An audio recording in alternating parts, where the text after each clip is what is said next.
Hey, this is Terra Invicta, episode 100 and something. I don't actually remember. Seth, do you know? 110.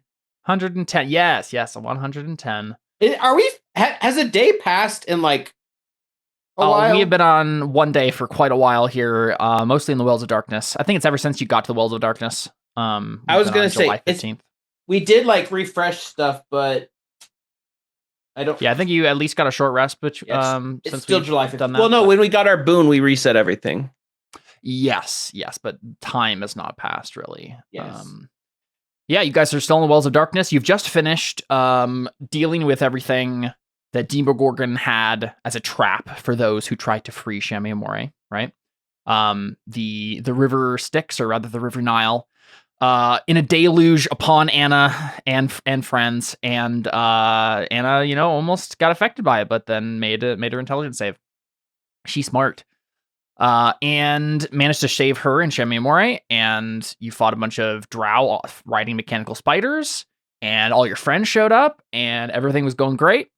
And I'd say that as if it's going to go bad now. No, things are still going great. And we last left off basically as you had driven off the drow, and you had kind of the whole crew was there doing the Avengers pose, looking up at the planar rift, and then who comes from the planar rift, riding down the river, the grayish water of the river. Not Harpo, no, Unfortunately. but Dragos Mouthboy, our favorite Moranoloth.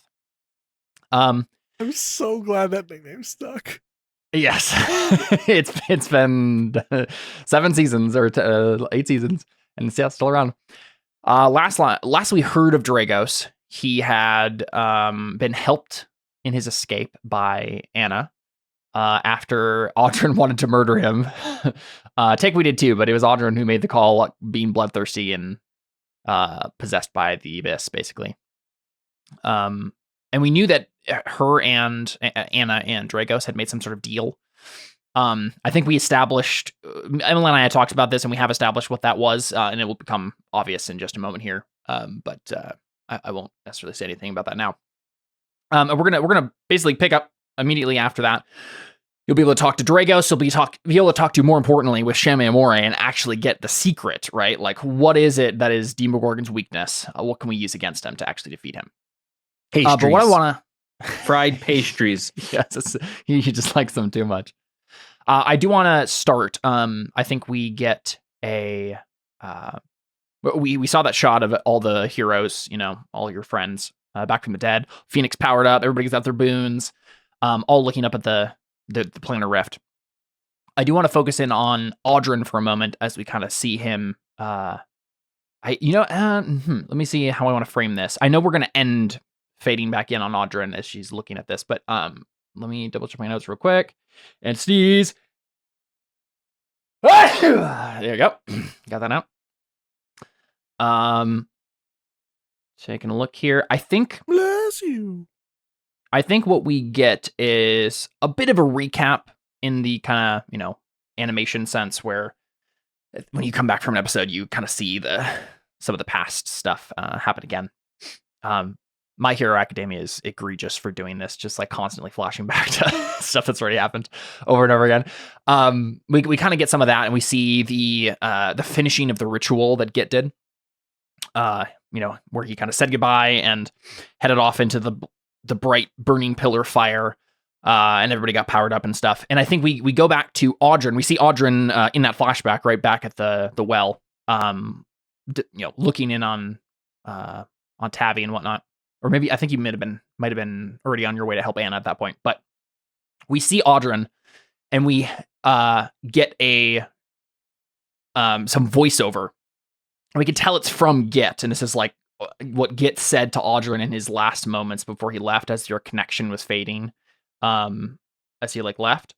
And this isn't gonna retcon anything, but I forgot to have this come up a couple episodes ago.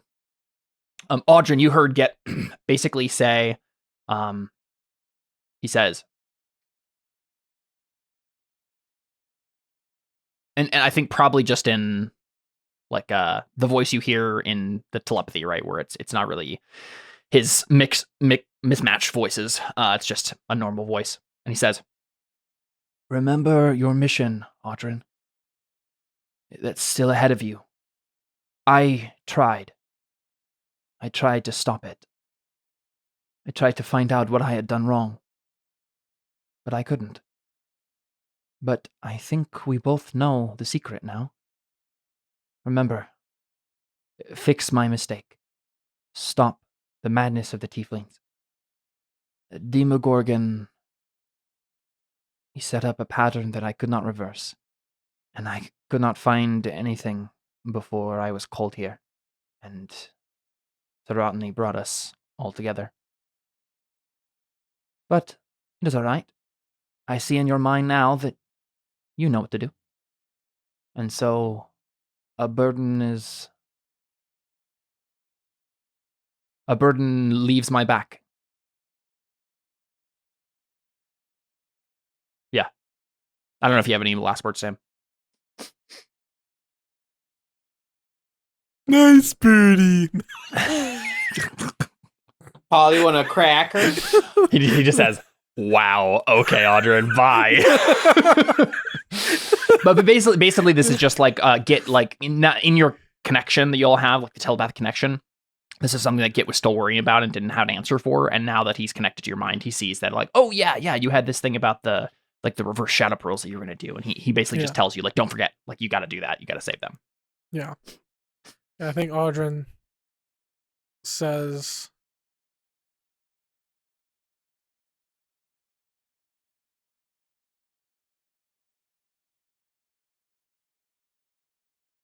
"We're gonna miss you, Git, but I'll do what I can to stop the madness. And if you happen to see, oh dang it, what is his name in this? I know it's not Miguel. It's Mikhail. Mm-hmm. I think he says, if you happen to see Mikhail on your way, I mean, he probably doesn't need an update, does he? No.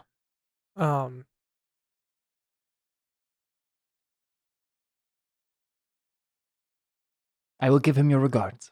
Yeah. I think the last thing he says is, Deltheria should help you with this. What has been done to her, how she has changed, it helps her see patterns in things. And I think that is what you'll need to end this. With the two of your minds working together, you'll find a solution.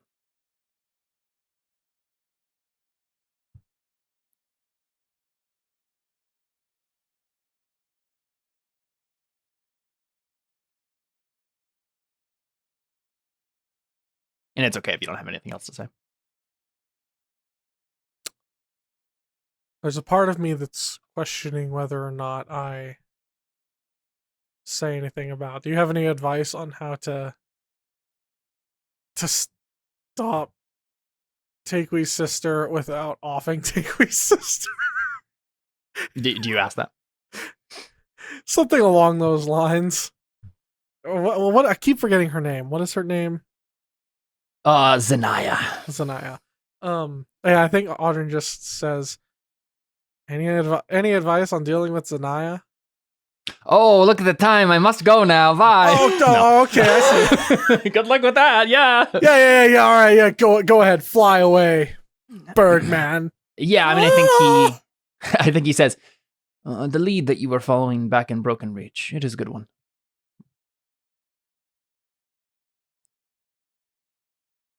Is that the Iron Flask? Yeah, okay. A Pokeball. Yep. That way you'll have all the time you need to convince her. That's fair. And if not, then Takewee has a pet sister. Say, I choose you. And that is literally how it works, right? You get to control them when you bring them out. You can just make her do stuff for you and then capture her again. I think there's some limitation to how that works, but yeah. The iron flask, the tourney's iron flask in 3.5 was bonkers broken. Like this one I think is a little bit more restrained, where it's like there's limitations on how often you can capture people and like how long they're controlled for and whatever. But for like the older editions, it was just like, yep, they're yours forever. Like you just have them under your control. Capture all the demon lords you want and make them do things for you. Yeah, I think get heads out of that point. And then we basically see we've been seeing a close up on Audrin's face, probably as he's flying over to help Anna in this flashback. And then we kind of have the fade, what is it called? The drop fade between two different things. What is that called again? Crossfade? Crossfade, thank you. Yeah, we see the crossfade between that image and a very similar image of you looking up at the rift, right? So now we're back in the present moment. And yeah, so Dragos rides down in the water, and like you see here an ever-growing lake now, right? Coming out of the well that was once Shamamori's prison. It's literally just this. This growing lake, and he Dragos arrives on a skiff and kind of rows a couple times and basically gets to the shore of this newly growing lake around the time that the battle has calmed down and you've chased off everything. And Anna, you're still next to Shamamori, having saved her. The rest of you are kind of on the other side of the well, having finished off the drow and stuff. You're probably reminiscing, I'm assuming, right? You're starting to like be like, oh, it's so good to have you back and stuff, to Tavi and the rest of them. But yeah, real quick, Anna, would you make a perception check for me? Because I assume you're distracted by looking up at Dragos, but there's something you might be able to catch out of the corner of your eye. If yeah, nice. Okay, 21. I thought you would. So you see, as soon as right, because Shamamori was just kind of like, oh, thank you for helping me, sort of a thing. And as you turn to Dragos, you can see her demeanor change. Now make an insight check for me and see if you can understand what the look on her face changing means. Has she had a scandalous affair with Dragos? Oh no, my ex is here. She's the one that. Never mind, I'm not going to go there. Nice, 32. Yeah, so he's called Malfoy for a reason. He's. Oh no, Jordan, get out of here. Okay, we're gonna continue very fast. Dragos, as you turn away to Dragos, you see out of the corner of your eye, Shamamori, her face, she was like looking at you kind of like beatifically, right? Like, oh, thank you for saving me. And then as soon as you turn away, her face drops into like a pensive frown. She's looking at you very intently, like she's seen something that you're not sure exactly what it means, but very concerned frown, pensive, introspective look. And you could turn to her again and call her on it if you wanted to, but Dragos is starting to row toward you.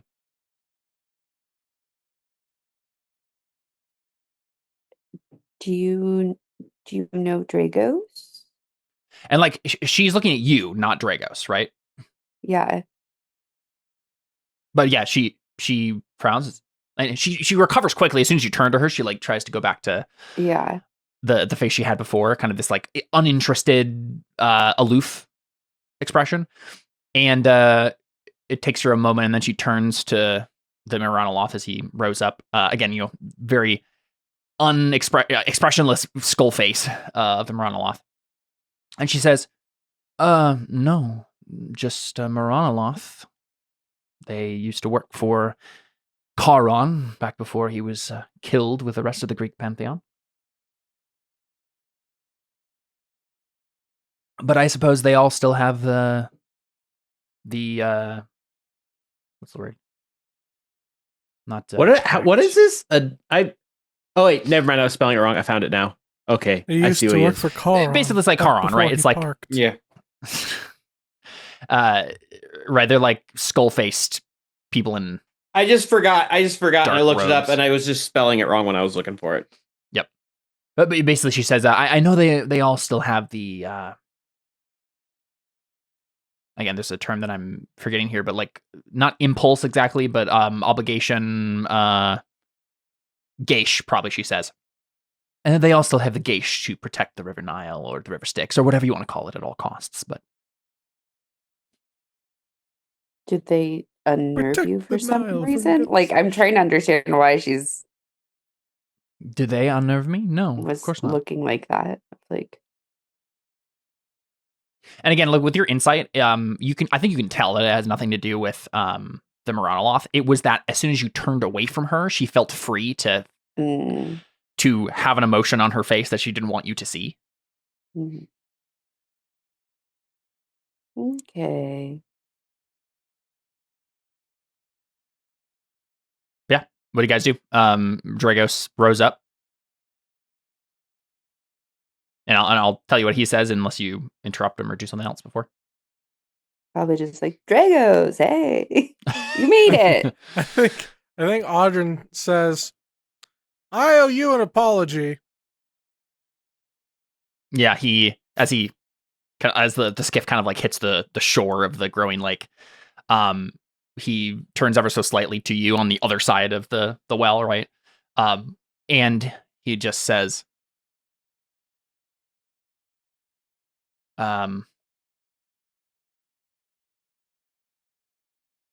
whatever for. See, I was kind of under the influence of, well, hell whenever I saw you last, and I had this uncontrollable urge to kill you. Well, I am always under the influence of hell, and I always have urges to kill people. That's kind of my nature, so I expected nothing less. They are controllable urges, though, as you can tell. So I suppose there is one difference between the two of us. Yeah, one of us was under the influence of hell. No, we were both at the... It doesn't matter. Hello, Anna. Are you responsible for this rift in the plains, pouring down the river I am bound to serve upon another plane and threatening the balance of the soul realm? Like kind of an indirect way, I think. This is not, we didn't intend to create a rift between realms and disturb your river that you are sworn to protect. I have found with you that you do not often intend the negative consequences that come from your impulsive actions. Okay, well, like, I really But I think suppose you are only this was- mortal.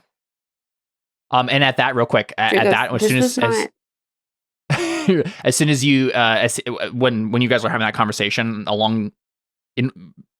when those lines of dialogue are happening, rather, you see Shame Mori still, her frown deepens even more. Again, you're seeing this from the corner of your eye. She doesn't think you can see her. Yeah, I'm just kind of like, okay, here's the thing. This was not a spur of the moment decision. This is us. We're trying to defeat Demogorgon. And I think it's his fault that this happened. Ultimately, yes, I suppose that is the case. Well, either way, I still owe you a favor, so I suppose that I can overlook this. In fact, I likely owe you an escape, just as you gave me one. And then you can tell his skip is probably big enough to carry all of you. Does he carry us away singing, when the moon hits your eye like a big piece of pie? I'd probably say something of like, Shame amore. We already made this joke. Wait, we did? Yes. Yeah, we did. I do not remember this. I sent the message to you, Seth. I will read it back directly. Oh, wait. Is this the thing where I had a joke idea, sent it to you, but then you came up with the rest of it? Or is that a different song? No, it's this one. I'll find it. Give me a sec. Doop-a-doop-a-doo, lots of scrolling. I'm not too surprised that I had a similar joke pop in my head a few weeks later. What are you saying, Anna? I was gonna say, like, maybe before we leave, we should find out what Shami Amori was gonna tell us. Like, I don't know if it's relevant to be here to try and defeat Demogorgon. Like, maybe before we like escape to a different plane, I'm like kind of like glance at her of like, are we good to leave here, or like, do we need to be here? I think Shami Amore basically says, yes, we should not tarry on this plane, and I certainly won't be coming with you. So, yes, we do need to have this conversation now. Give us a moment, Maranaloth, and you may leave with your charges. And Dragos kind of gives her a flat look, but then doesn't say anything. Thank you for freeing me again. And I suppose you now want your reward.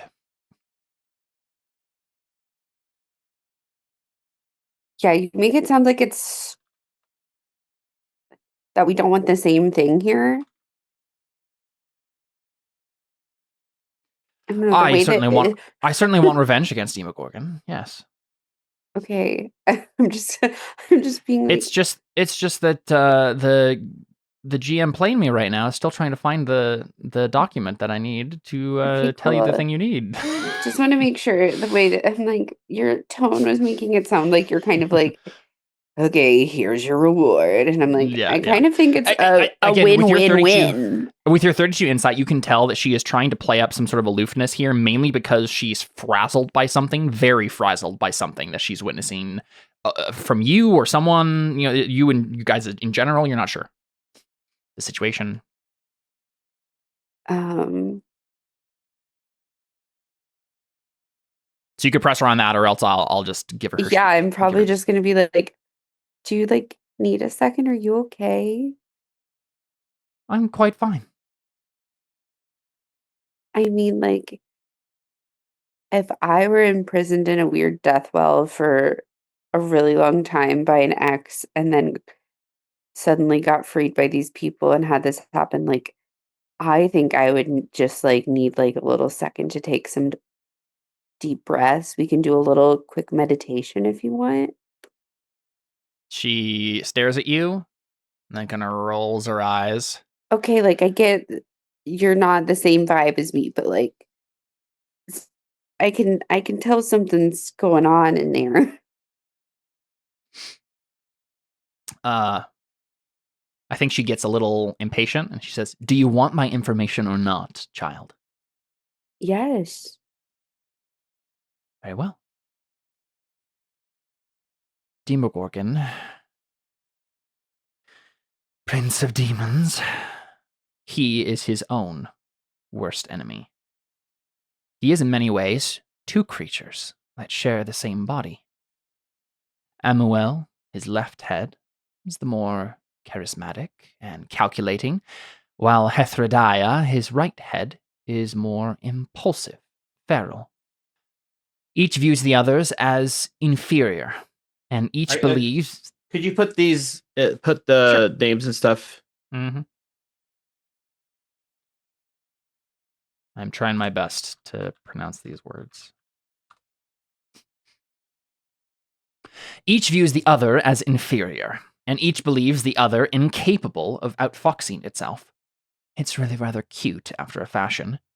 It certainly made him easy enough to manipulate, by playing Amoel off of Hethrodaya and vice versa.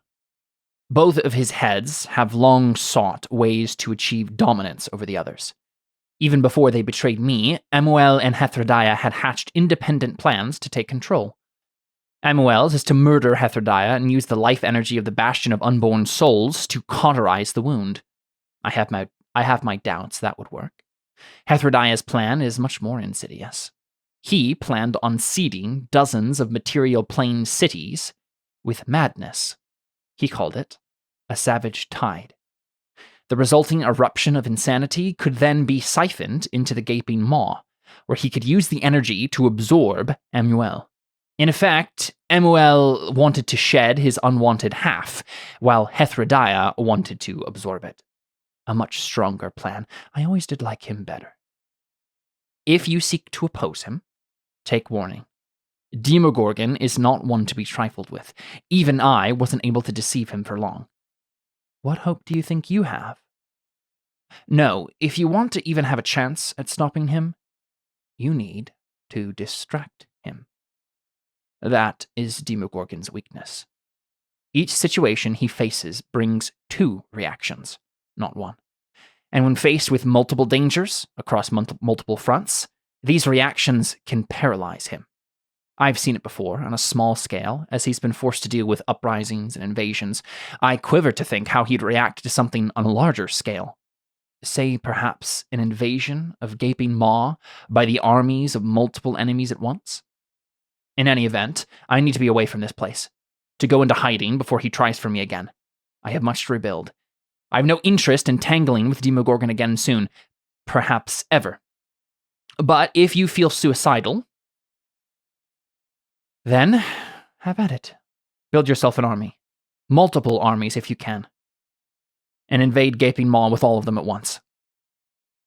Maybe, just maybe, you'll have a chance. And if you do, well then, give my regards to the Prince of Demons before you end him, shall you? Queen Dragon sends her regards. Real quick, so the left head is which one? I believe left is MOL. No, but like left head is which one was the impulsive one? MOL, the left head, is the more charismatic and calculating, while Hethrodaya, his right head, is more impulsive and feral. So charismatic and calculating, because this is going to be important later. And then impulsive and feral. Yeah. And then... Let me make a note to myself. This should be important later. Seth says it. Well, no, it feels like it would be important. Yeah, you're right. And then the left head is the one that tried to axe and get rid of the other one. The right head is the one that tried to absorb him. Yep. And the Savage Tide is the right head's plan, right? Where it's about madness and like chaos. Honestly, like Delhi, when you hear this, because I'm assuming probably what's happening too is like the rest of you are kind of making your way around to where the two are talking right on the other side of the well, so you can hear this too. Delhi, I think your instinctual response to this is almost seeing a similar split to. Do you remember a long time ago when you guys went to that one shrine outside of Calabar and had that whole thing where you guys were like split in half, order and chaos, and like there's a whole big thing there that happened? It reminds you of that, right? Like that, whether or not these two heads are order and chaos exactly, that's not necessarily true, because Demogorgon is like a chaotic evil creature. He's not really there's nothing order or law about him really. But, there's something similar going on there. There's a split between kind of like impulsiveness and calculatedness, right? I do not remember this event you speak of. You don't remember when Delhi was forced to go into limbo and deal with like a giant... That's where this came from, where you had to deal with like some sort of pure chaos force that you were like fighting. You don't remember when you got the orange for your spellcasting? I'll send you the link. Now. I'll send you the link for the episode.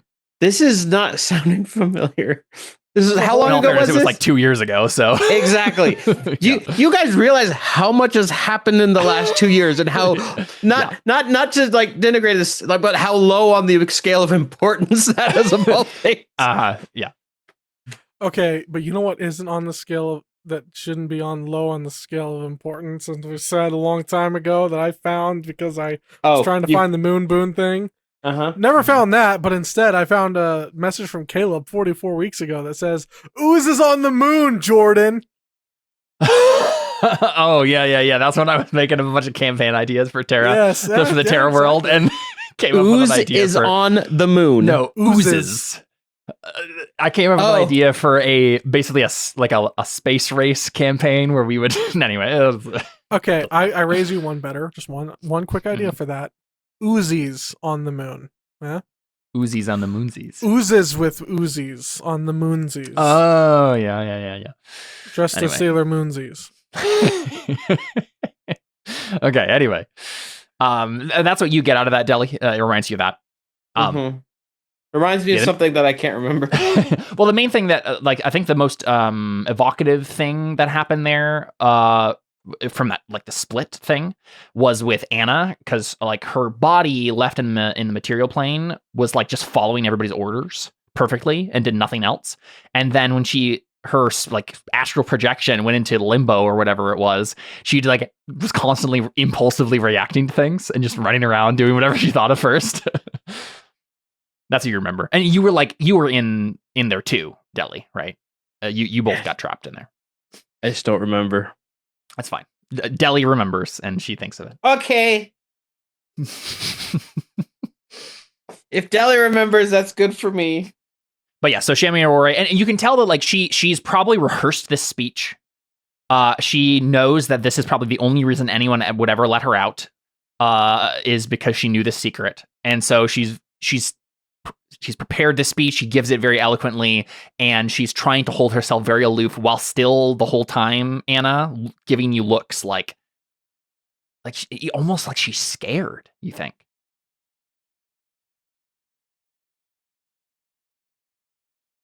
I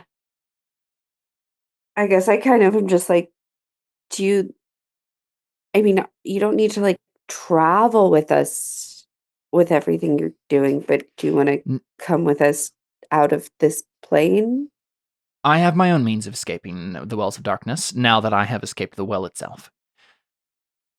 I wish you well, but this is where we part ways. Dare she? I have things to learn. I have been disconnected from the goings-on of the world for quite some time, and I will need to get caught up. Which is her way of saying that she's like really backed up on like all her TV shows. My she needs to catch up inbox on them. is so full. I know most of it is spam, but seriously. Okay, then. I really hope Demogorgon didn't turn off my TiVo. I really need to go update my car insurance. Someone's been trying to reach me about my extended warranty. Trying to contact her for so long. I have a Nigerian prince I need to catch up with. The good news is my bank account should be like really good because of compounding interest. Yeah, exactly. I'm interested to see about this thing I invested in a long time ago. We called it Bitcoin? Crypto. Bitcoin. Exactly. We called them Pokemon cards. Yeah. Demogorgon better not have thrown out my collection. I was going to start a company and call it Google, but did that ever go anywhere? Anyway, yeah, she'll head off unless you guys stop her. I probably am just like, okay, like, good luck. Yeah, I think. You know what they say, Shami Amore? The enemy of my enemy is my friend. She raises an eyebrow. You trying to recruit me, Takui? It was your suggestion. Yes, but I have other things to attend to. Other things to attend to? Wouldn't you like to be totally free of him? I don't think you'll ever totally be free of him until he's fully gone. You know he won't relent on his chase for you. Demogorgon will never trap me like that again. I know his tricks now. He'll never relent until he has you, though. It's like I won't click a phishing email link ever again.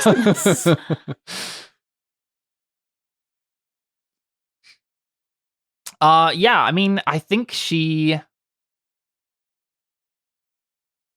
seems very disinterested in this, and you can we can't tell this, but Anna, you can probably tell that it has something to do with you two. You two still, right? Like she wants to get away from you. Is it something to do with like the Blood Sisters? Yeah. Or maybe because you're Saint Cuthbert also, and I'm like literally carrying a radiant weapon that's probably screaming at me, "Destroy her!" Maybe her powers just don't work on women. I think that might be true, but yeah. From your perspective, Anna, it doesn't seem like any of those things. She just hates me? It's not that she hates you. She's having some very complex emotions on her face when she looks at you. And it is it's you specifically, and you have no idea what that means. Does she think I'm prettier than her? Yeah, she's jealous. She's like, I gotta get away from this chick. She's cramping my style. She's mogging me. Okay. Oh, I forgot mogging was even a thing. Mm-hmm. And yeah, I think I'm really confused. Because I am really confused. I would just love for Anna just be like, why do you hate me? Yeah, I'm getting close to that point. It is a pretty common thing for Anna to have to deal with. Why does everyone I just want everyone me? to like me. Yeah. I just don't understand. Why do all these women hate me is really specifically. The men all love me. Why do these women hate me? Well, that's why. Yeah, exactly. It's very self-explanatory. Yeah, I think I'm just kind of like say bye and like keep looking back at her being like, what's going on? But like I don't push it any further.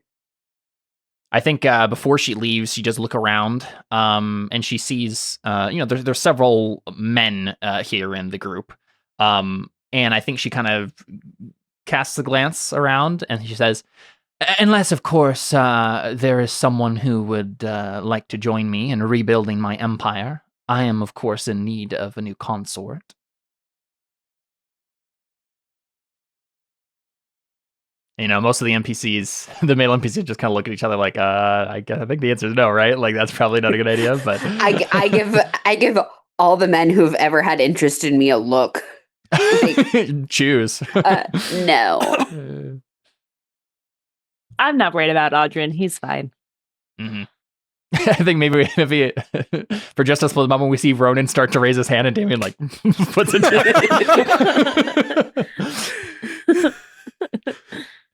Very well.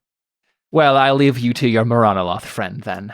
Just be careful not to spend too long on the Whales of Darkness. Ahazu the Caesar is likely to be irate at my escape. Quite clever the way you figured out how to get me out, by the way. Most people who come to free a prisoner from the Wells of Darkness have to make a pact with Ahazu. And of course, that means they have to replace the prisoner they free with someone else. You've cleverly gotten around that. But Ahazu will likely be looking for vengeance, even so.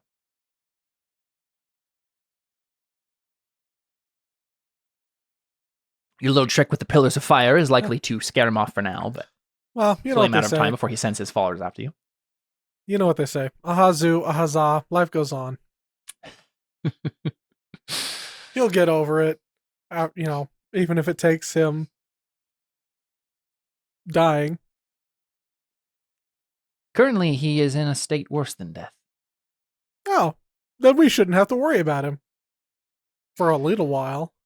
That's what Demogorgon thought about me as well. I fare you well. But who would want to free him? Yeah, and I think at that point she just turns. As if she's about to step away into some door that you can't see yet. Anyone stop her? Say anything anything else?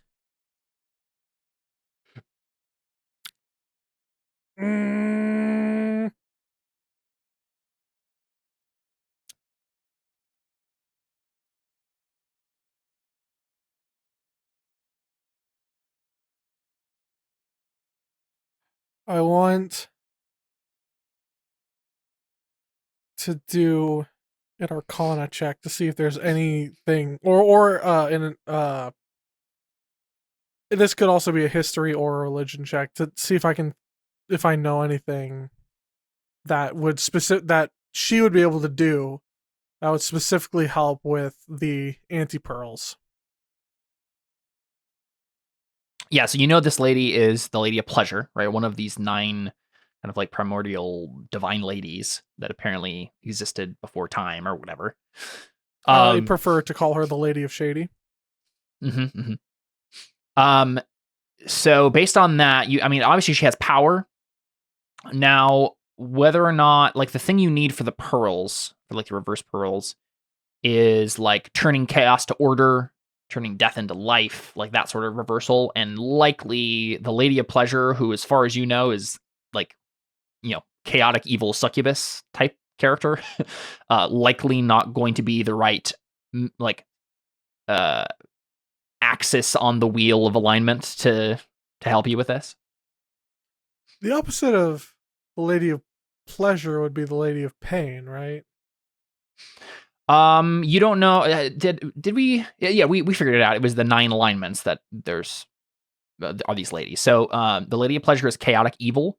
You know that the lawful good, the very opposite of that, is actually the Lady of Prudence, right? It's wisdom.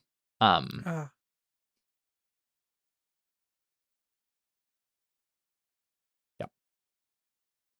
So I mean, she's around. So who's the Lady of Chaotic Good? You don't know? I think the ones you know about are Lady of Prudence, Lady of Pleasure, Lady of Pride, Lawful Evil, also known as Loth, the Queen of Spiders, like the leader of the Drow, and then the Lady of Pain, who's true neutral.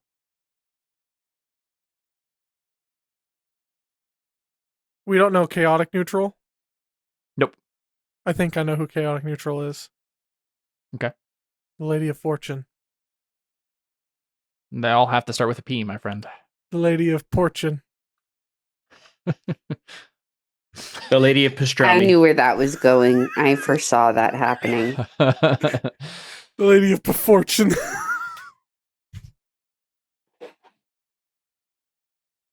It could be the Lady of Portent.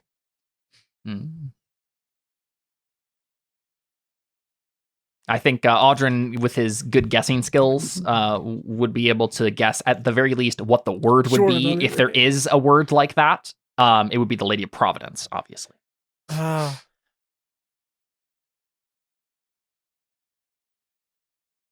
the popular one is the Lady of Prominence. Is there any other question, or did you want to make? I think that's what you can learn without a roll. And you seem pretty confident in that. I don't know if there is necessarily anything else there, but like the idea of like one of the ladies themselves helping you is definitely a good one. Like the thing you knew before was that you could use like the chi to do it, right? Like the. I want to know.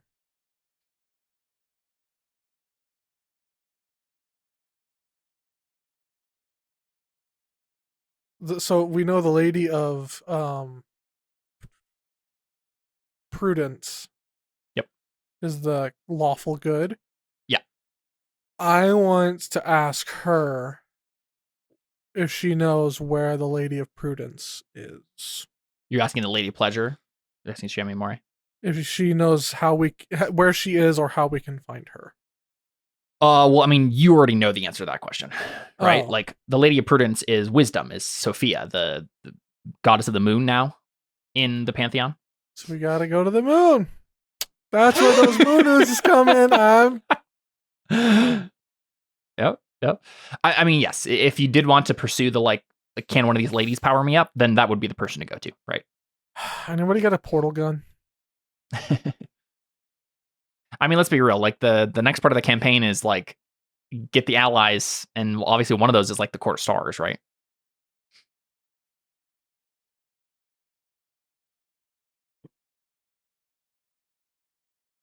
Yeah. Any last questions for the Lady of Pleasure before she disappears? I mean, I'm really holding myself back from asking why she hates me. It's fine. I have to learn to accept. Wait, why are you holding back? Hey, why do you hate my friend? There we go. Yeah. Is it because she's prettier than you? Shut up! Shut up!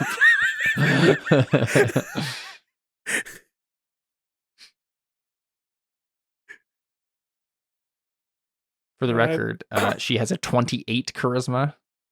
So. Charisma is only part of it. You also, I just have a nice face, I think. I'm symmetrical. Mm-hmm.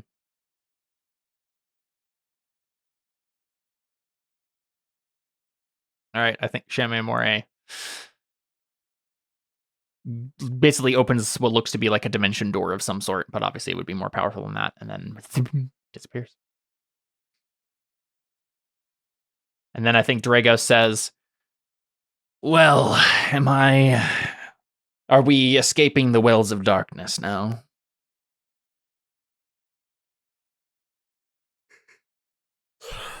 Hold on, let me save right quick and then go explore to see if there's any loot that we didn't pick up. Look for any secret glitch areas. See if I can glitch out of the map.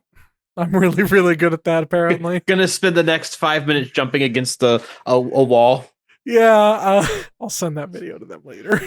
Unfortunately, the Wells of Darkness, that's how all of them got trapped here in the first place, is they glitched out. So, yeah. This is where they put cheaters who use no clip. This is where the cheaters go. Cheater hell. No clip. I don't need no clip. Cool. Yeah, I mean, does everybody clamber aboard his skiff? It's such a weird phrase that I don't think I've ever heard in my life. I don't think I've ever said it, but it's a perfectly normal sentence. Yeah. I feel like I do like the word clamber. I feel like I don't know. Can you de-age? Can you like suddenly become a part of a different millennium? A different generation. Yeah. I feel like I'd shifted generations just now. Cool. Yeah. So I think we see a lot of you get prepare to leave the plane. Let's see here. Where is this?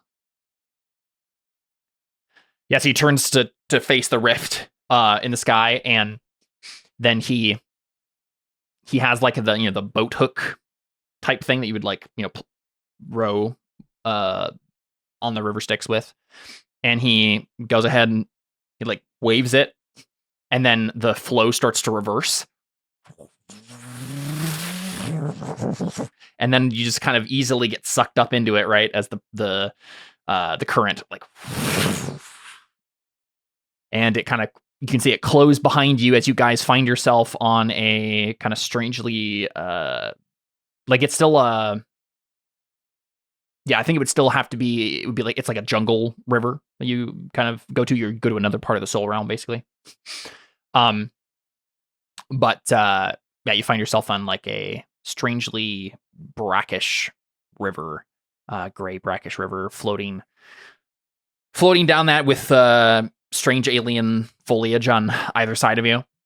And Dragos just like turns as he pulls along. And then he says, I suppose our debt is completed then, Anna.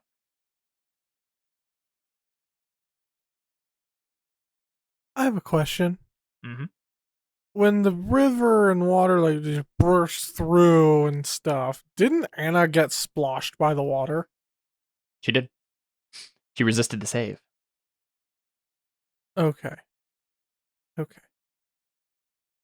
So she's I mean, Anna, you do know that happened to you, though, right? You could technically ask Dragos. You probably know what would have happened if you had actually been affected by it. Yeah, so we'll be like, our debt's paid. Yes. What's up with this water you control? Like, what's its deal? I felt weird after it splashed me. This is the River Nile, or the River Styx, as it was once known. A river that connects various parts of the soul realm.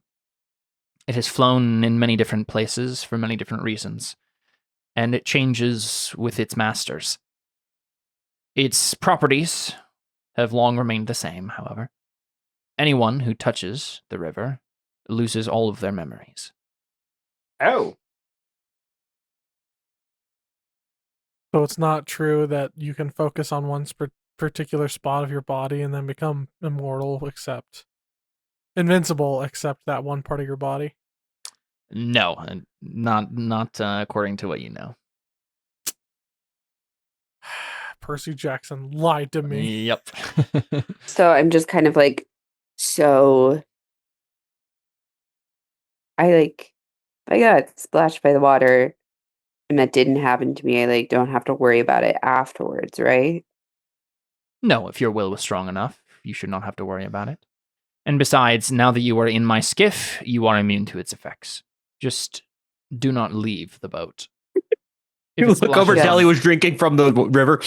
Uh-oh. I'm just like, just don't drive us near any enticing pits of water. Yeah, he gives you a look. And then, yeah.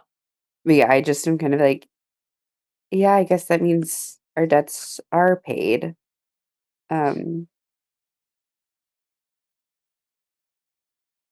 Unless, do you want to help us defeat Demogorgon? He's looking out at the water as he pulls along. And I think he says, "It is true that I'm no longer in the service of Demogorgon. I suppose we could be allies. We are not enemies, after all." I mean, Dragos. Are we not, at this point, at least loose work acquaintances? He doesn't respond. I kind of give him a little, He says, "The Lady of Pleasure is wise. Her recommendations are good. You must recruit an army of his enemies. Luckily, the Prince of Demons has thousands of them." Do you a lot of people, right? Do you? Yes. Most of them are dead, but yes. Do you know people who are alive who hate Demogorgon? Or that are dead that can come back that we can... Just anybody who you think could be helpful to us? Yes, I suppose I could tell you what I know. There are only a few of Demogorgon's enemies that are powerful enough, who are capable of mounting a force that would truly threaten him.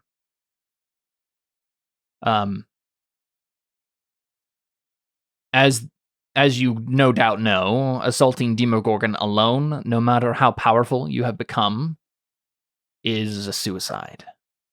I should know.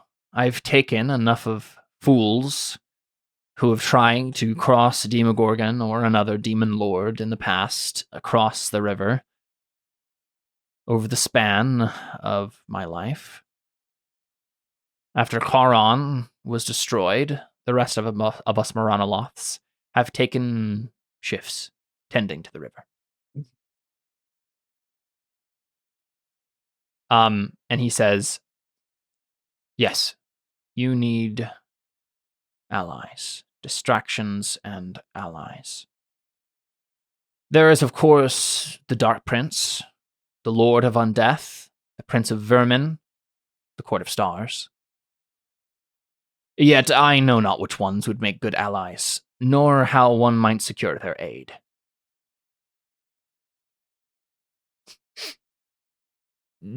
Something tells me, given our prior encounters, that you do not want to associate with demons.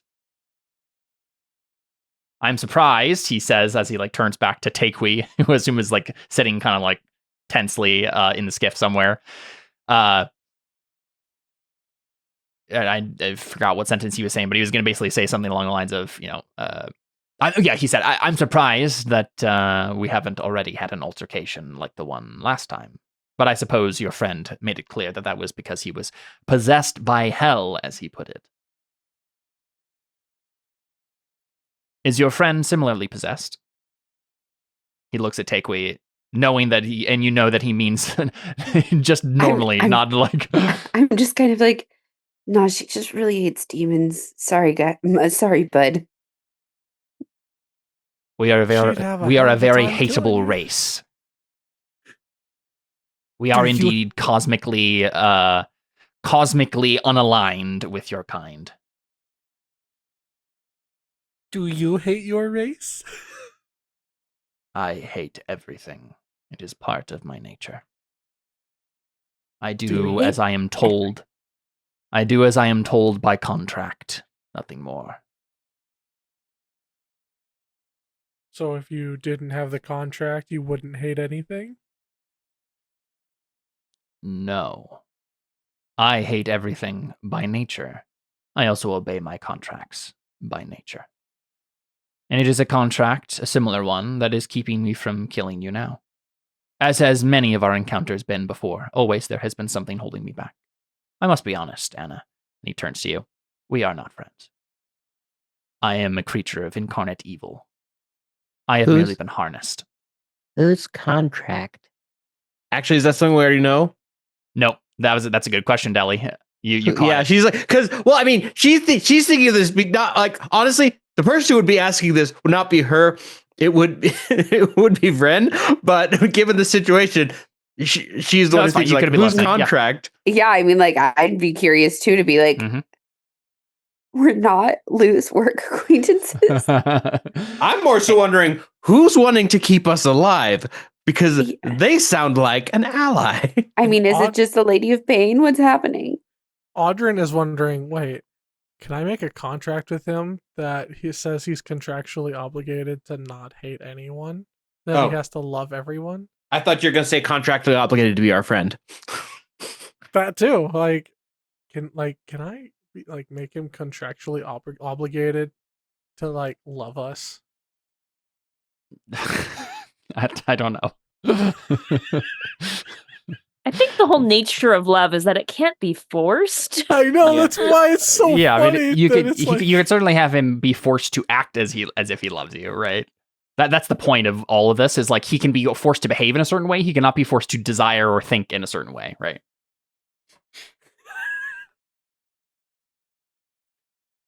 Yeah. So Deli did ask whose contract. Yeah. Yeah. I was waiting for the jokes to get to peter out. I think he says,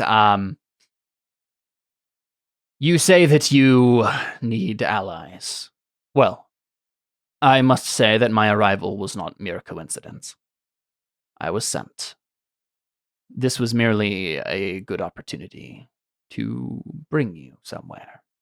And as you turn a bend in the river, you see a little dock that is jutting out from the river, and the skiff starts to pull up to it. He says, as it happens, I know of such a one. I have been contracted by such a one. Few know where he lives these days, but I am one of those few. Harpo? I'm like, he says, I have taken you. Jesus? No, I have taken you here as my contract dictates. It is up to you to forge an alliance, to negotiate as you see fit.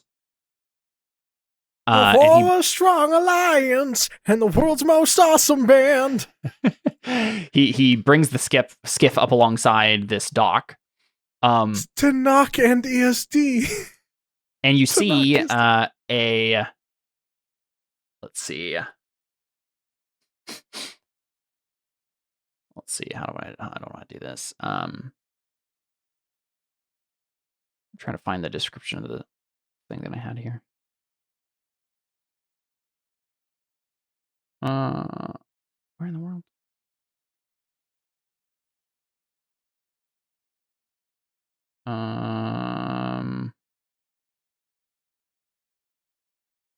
Yeah, there you go. Okay, so there's like a dock, and then there's a path that you can see leading up, and you can see a large bronze. Actually, it's a white gold tower poking up out of the trees here, and he pulls up the skiff, and I think he just says, this is where our journey ends, I believe. We may meet again, and it's possible that I will be contracted to serve in your fight. But for now, take your leave here. Meet with the one I am contracted with. He may know more about the next step you must take.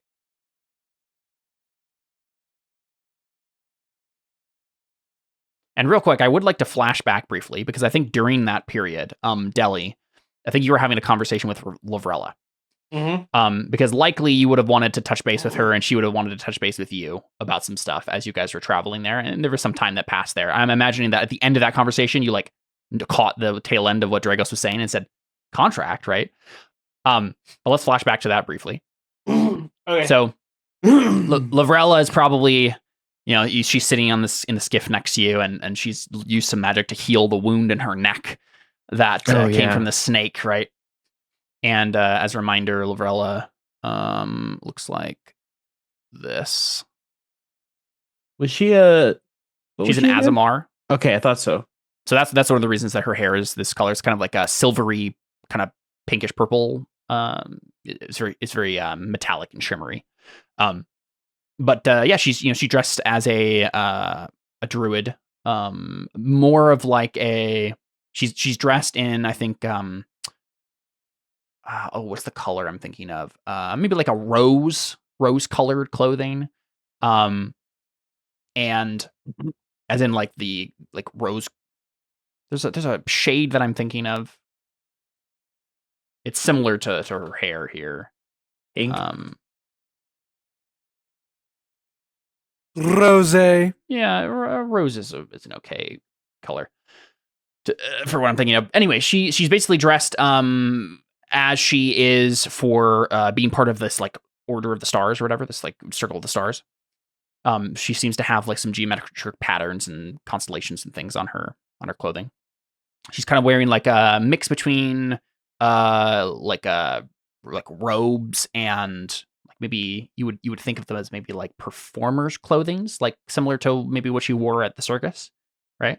Mm-hmm. There's some remnants of that still remaining, kind of like baggy, loose kind of clothing, right? Seems very mobile. Anyway, so she's healing herself, and I think she puts a hand on your shoulder, Deli, and she says, "It is good that we are together again, and I have much to tell you." No kidding.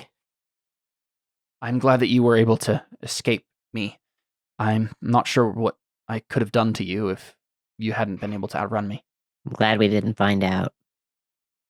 She nods. I'm not sure what that thing was. Do you know?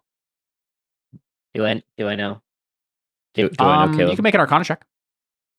I'm trying to remember what it even was. I just remember something that popped out of her neck. I think it would be something you would have intuited from the connection you had with Git, probably. 26. Yeah, I think with a 26, you can guess that it was something about the She the Jade skirts well, right? Something about whatever the ritual did there when it failed. Kind of, and you're not sure. It wasn't necessarily her, but like some piece of her, an aspect of her, or something like that, kind of tried to escape and went into Lavrella instead. She hit the jade skirt. She got into you somehow through her portal, or no, not portal. Through the ritual. Well, yeah, through the well. Through the ritual. Yeah. She nods. That was one of the old Tlacanolik gods, yes? I believe so. I can't say that I know much about the pantheon that existed Neither back do then. I. Wasn't exactly raised around it. Though there is one point of the lore from that story that I do know very intimately, and it's what we need to talk about now. We need to talk about what it means for you to be in the Circle of Stars, Deltheria. Okay. Kind of hoping to talk about other things, but if we have she to. smiles. There'll be time to reminisce, I'm sure, after this is all done. But reminisce, you disappeared.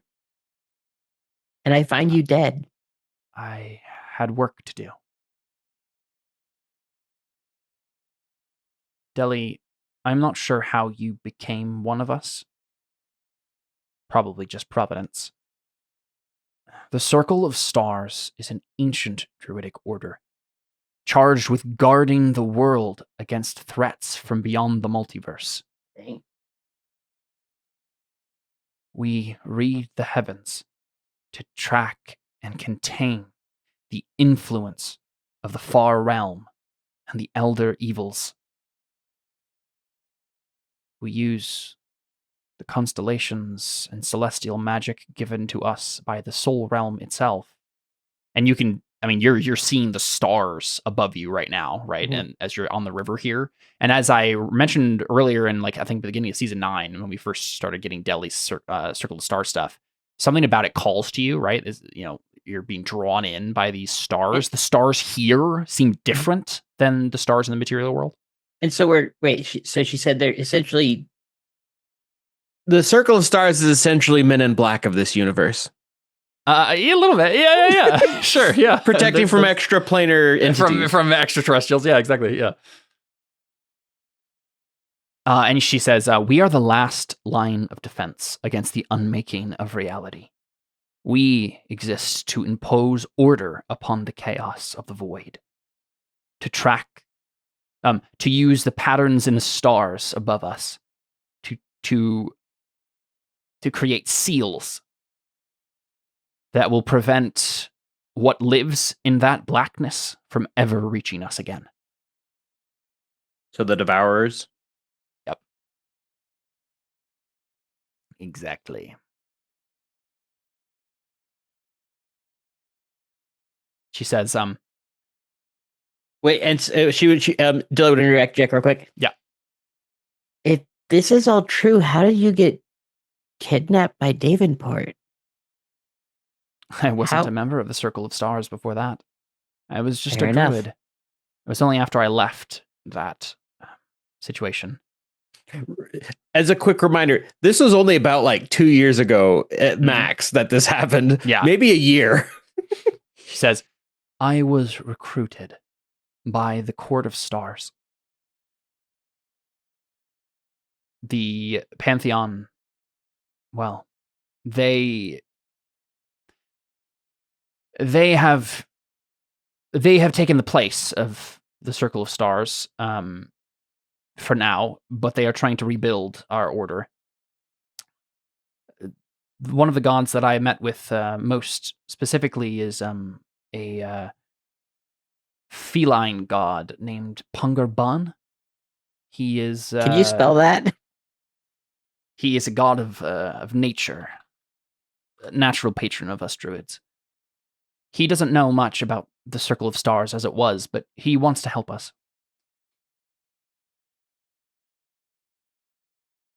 You know him. Yeah. He's from Anodawani. I know him.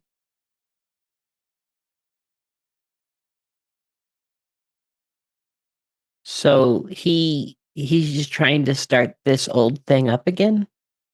Yes. For a long time, before the Devourers came, that was our job.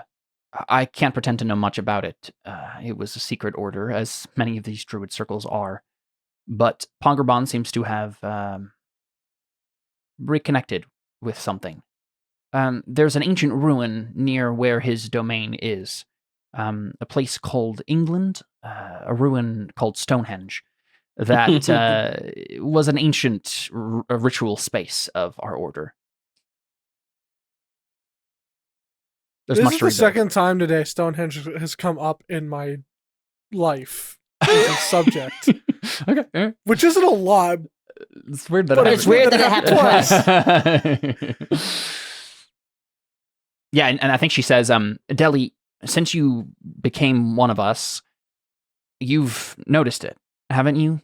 The patterns in things? The way the stars form patterns, the way other things form patterns. I have noticed. That is what our gift and curse is. We see the cosmic patterns behind everything, the order behind the chaos, even of nature itself. There's order there. Things are not random, except for what lives beyond that blackness.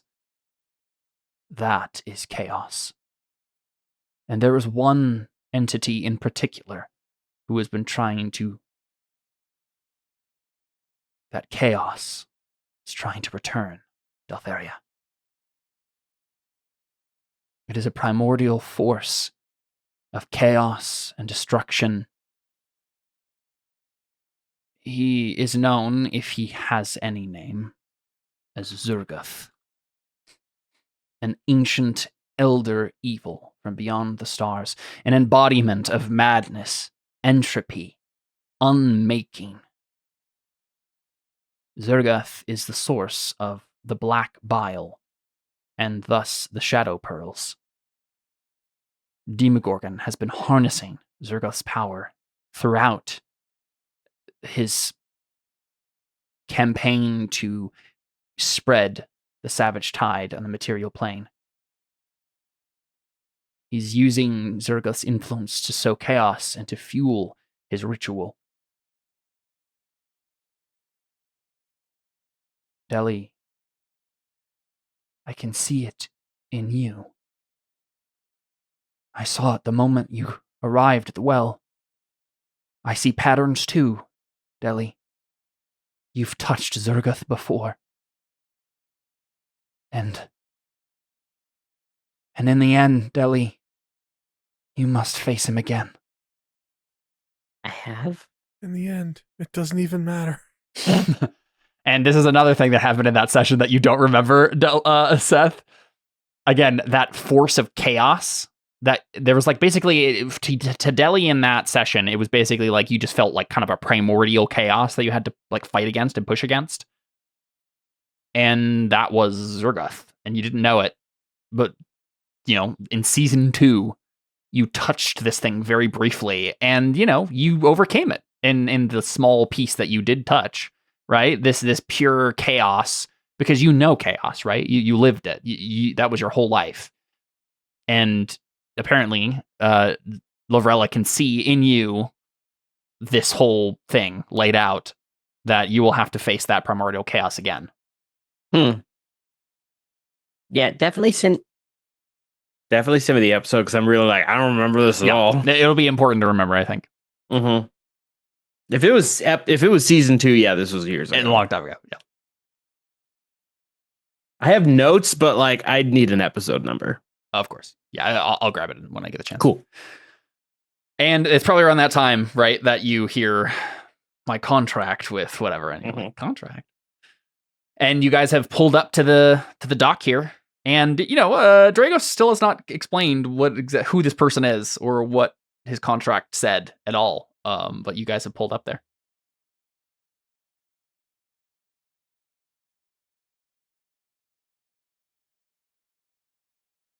What do you do? Turn her. Do you know where we're going? But she wouldn't. Why would she know? She shakes her head.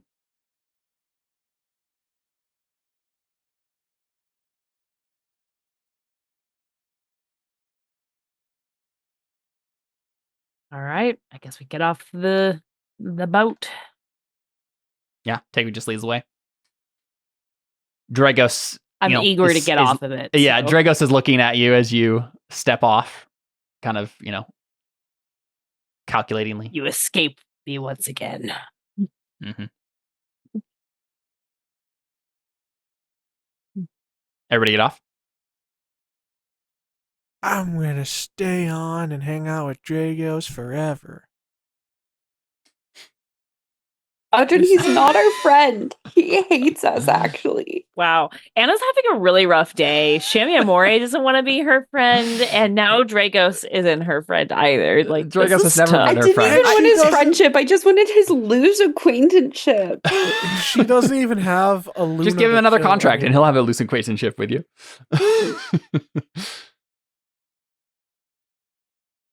Can't be coworkers if you don't have the same job. Anna doesn't even have a Luna to kill anymore. It's true. What's the point? And there were no pits. No pits have happened since we left the pit world. And I do think as everybody kind of gets off and we see this like giant band of people that is technically here, I do think at that point Draco says, one last thing. Only the 4 of you are allowed into the tower. You will have to leave your companions behind. I do not think they could enter even if they wished to. That's awfully convenient for... That's awfully convenient for God. Yep. And honestly, I think at that point, like Ronan and the other Agents of Pain probably say like, how about we meet you back in Calabar? we can make sure everybody gets there. And I honestly, I think Drago says at that point, I can assist with this if you so wish it. Yeah. Ronan says, between him and teleportation and Lady of Pain stuff, I think we're covered. Good luck. Whatever is up there. I never gave back the thing. What thing? The thing that they used to teleport here in the first place. Or that they were going to use in the ritual to bring back what's-her-face. Oh, the Tooth of Ahazia? Yeah, I still have that, I think. Yeah, I think right? Yeah. I think so, yeah. All right, cool.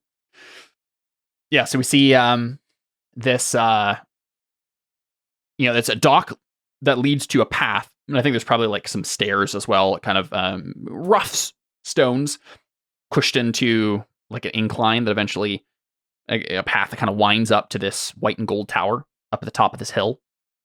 Again, still surrounded by this kind of alien foliage. It looks like it could be a jungle in Africa, but something about it is off and wrong, right?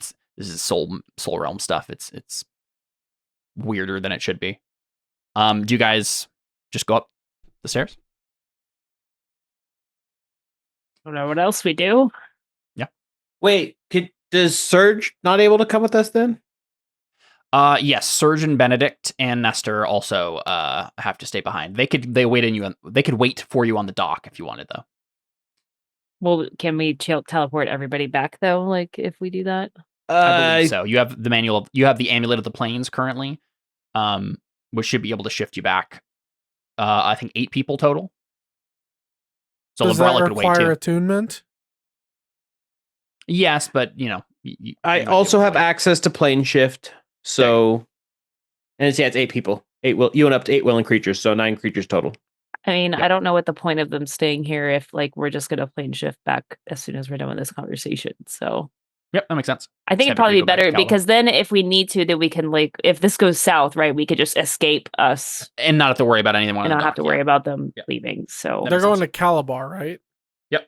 That sounds like a plan. I absolutely want that, especially for Tavi and Lyrith. Yep. Yep, just get them out of here, right? They need to be free. They've dealt with enough I was responsible for your debts once already. I don't want that blood on my hands. Would I really again. do that, guys? Would I have you leave them on the dock and then murder them? Yes. No, I wouldn't. No, I wouldn't. Come on. That would be so much suffering, Caleb. You would. That's lame. Okay, so you you know what they say, play lame, win games. You walk up the stairs. And we see this framed out over a long period of time. We take our time with this sequence as you guys walk up here. As you get closer, you can see that there seems to be, it looks like maybe the entire tower is like a sundial or something, like the top of the tower. Once you get to an angle that you can see it, does have like, a fin or whatever that looks like it could be like, that's what it comes to your mind. Audrin, probably you specifically, and Deli probably too, right? Given your propensity for seeing patterns now, you can see that it seems like it could be, that's the vibe you're getting. It's like a giant sundial on top of like a big tower, right? Can I buy that sundial? No, not for sale. But yeah, you guys get to a big bronze door. And what do you do? Knock? Open it? Wait. Well, I don't have the spell knock prepared, so I am the spell knock. Kick. I call it sleight of hand. Yeah, I mean, Audrin, do you like put a hand on it just to see if you need to pick lock it or whatever? And then I think if you do, it'll just go open, right? Yeah, I mean, I kind of want to. You can even do it with mage hand first, right? Like, yeah. I mean, why would they bring us here just to trap us like that? That's like, true. It makes sense. Like standard adventurer cautiousness. Yeah, Audrin just uses mage hand first, and I think it just opens very smoothly, right? Okay. Yeah. And I think at that point, you swing it open, and for a moment you blink, and you're like, "Oh, is that Git?" But no, it's some older looking Kenku. And he has like a cane Is it? Wait. Is it Got? Yes, his father. I was wondering if it was going to be Twig Snap. And the Kenku says, I think in Dragos' voice, I will go get the adventurers you require. This way. And he starts to waddle along. Like, I honestly imagine, like, Kenku Yoda is the vibe we're getting here, right?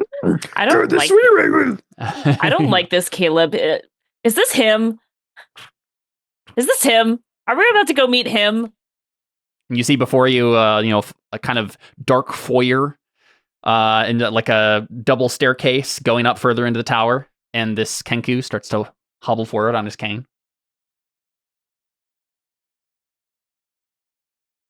All right. Follow.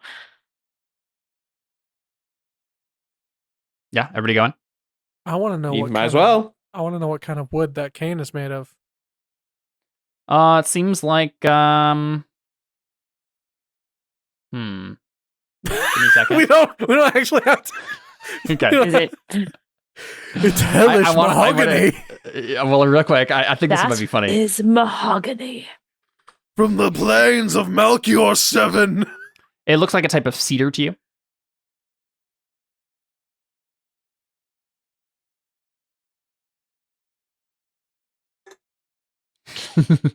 And yeah, so he hobbles forward and doesn't seem to say much at that point. Just kind of goes up. And honestly, maybe you know what I think happens is the Kenku starts to give like a little bit of a tour, right? But like in canned tour guide voice, and you're not sure where he's getting this voice from, but like, it's like, and on your left, you will see the painting of the great Spanish painter, blah, blah, blah, blah, right? And then, it's pretty sparsely decorated in here, but it's certainly like grand and like expansive ceilings, really rich colors, but it's kind of dark in here currently. But yeah, you follow him up the stairs, and then eventually you get to kind of wind up some stairs and eventually get to another set of like doors, again, kind of made of like a cedar. And no, I think they're bronze, like the main door. And he gets to the door, puts a claw on it, and then turns back. And he says, "You will wait here for the master." And who is that? Do you ask that? I think I would have asked him on the way up. Okay, sure. Yeah, what do you say as you guys are walking up? I think like as he's like giving his like rant, and I'm like, and who owns all of these great masterpieces? The one you are about to meet, of course. Which is that not obvious? And his name is John Cena. The Kenku just slowly like brings a quaking claw to his lips and goes, "Shh, don't want to spoil the surprise." He really pulled spoilers, darling, from Doctor Who. Yeah, he says, he likes to test, and then creak open this door, and inside is what looks to be, it could be a waiting room. It's also filled with books, right?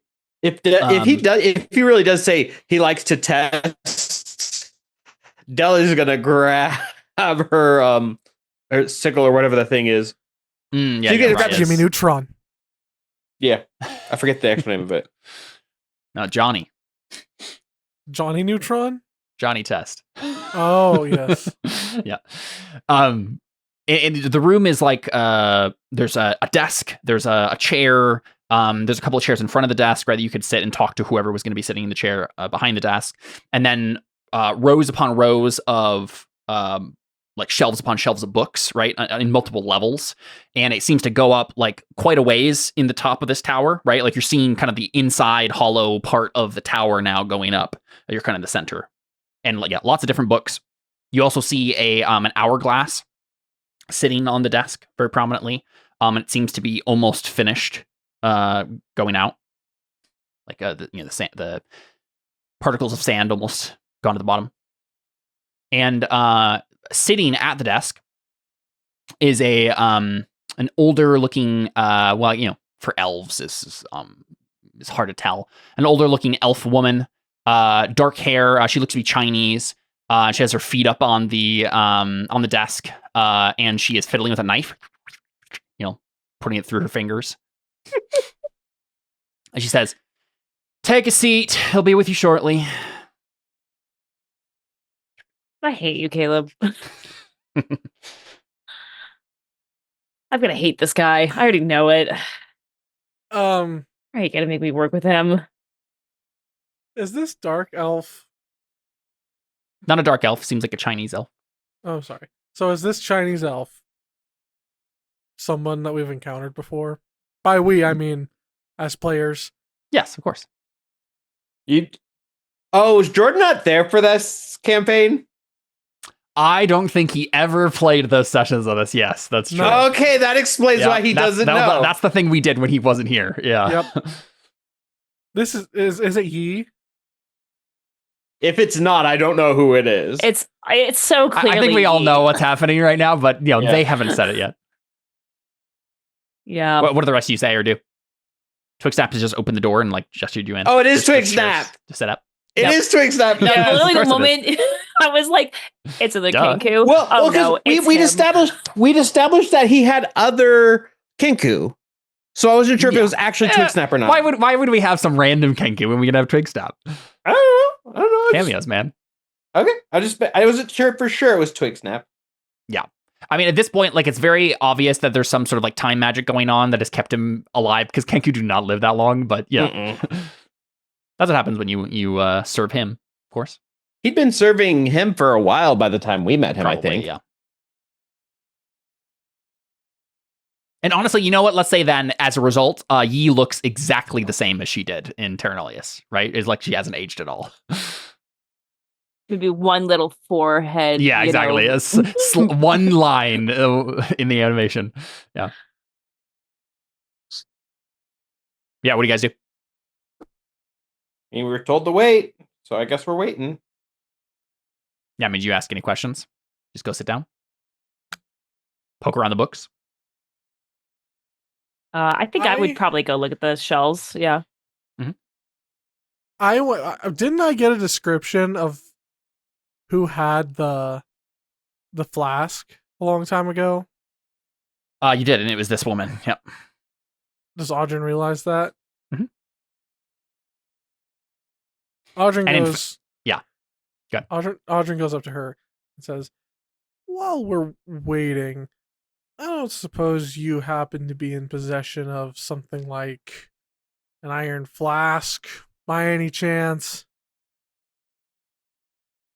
She gives you a tight-lipped smile. She says, "You'll have to talk to him about that." How did I know you were going to say that?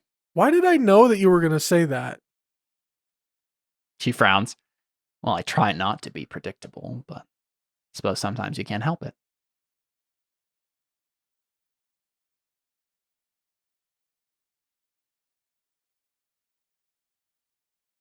And yeah, like I think the ceiling above you, once it ends from the lines of books, is kind of like a small domed ceiling covered in gold leaf. The room you're in is pretty well decorated. The chairs in front of the desk are like beautiful stuffed leather chairs. Yeah, I mean, lots of interesting looking books around for sure. I guess because remind me again what the name of this organization is, just as a player. I'm just forgetting. The Verdict. The Verdict. That's right. Okay. That a hot minute. And honestly, I think you do at that point see up on the prominently decorated some like the symbol of the Verdict, the hammer and hourglass Which I do know what that is. Yeah. Yes, and it's the same one. It's that real quick. I'll remind everybody. It's the same one that was on Lavinia's family vault in the beginning of the entire campaign. I literally didn't hide that at all. We didn't know what the verdict symbol was in Terra Nullius, but it was an hourglass and a gavel, so I don't know what else that could be. Anyway, and yeah, you know that Lavinia's parents were part of the verdict, and that was there's a whole thing there. Yeah. Now, Taekwei's relationship with the verdict is not necessarily because I'm assuming that the stories my ancestors would have told is that people from the verdict just refuse to help us. Is that it's correct? they're not the prime villains, right? But they are the bad Samaritans, right? They're the people who didn't stop to help along the side of the road. I also know that quite a few of their own people have defected from them as a result. That's true. Yeah. At least back in Terra Nullius days. I'll even say Ori herself. She said that she's not really part of the verdict anymore. Yep. Though actually, the last time you saw her, she was going to go back to the verdict to get their help because she was. True.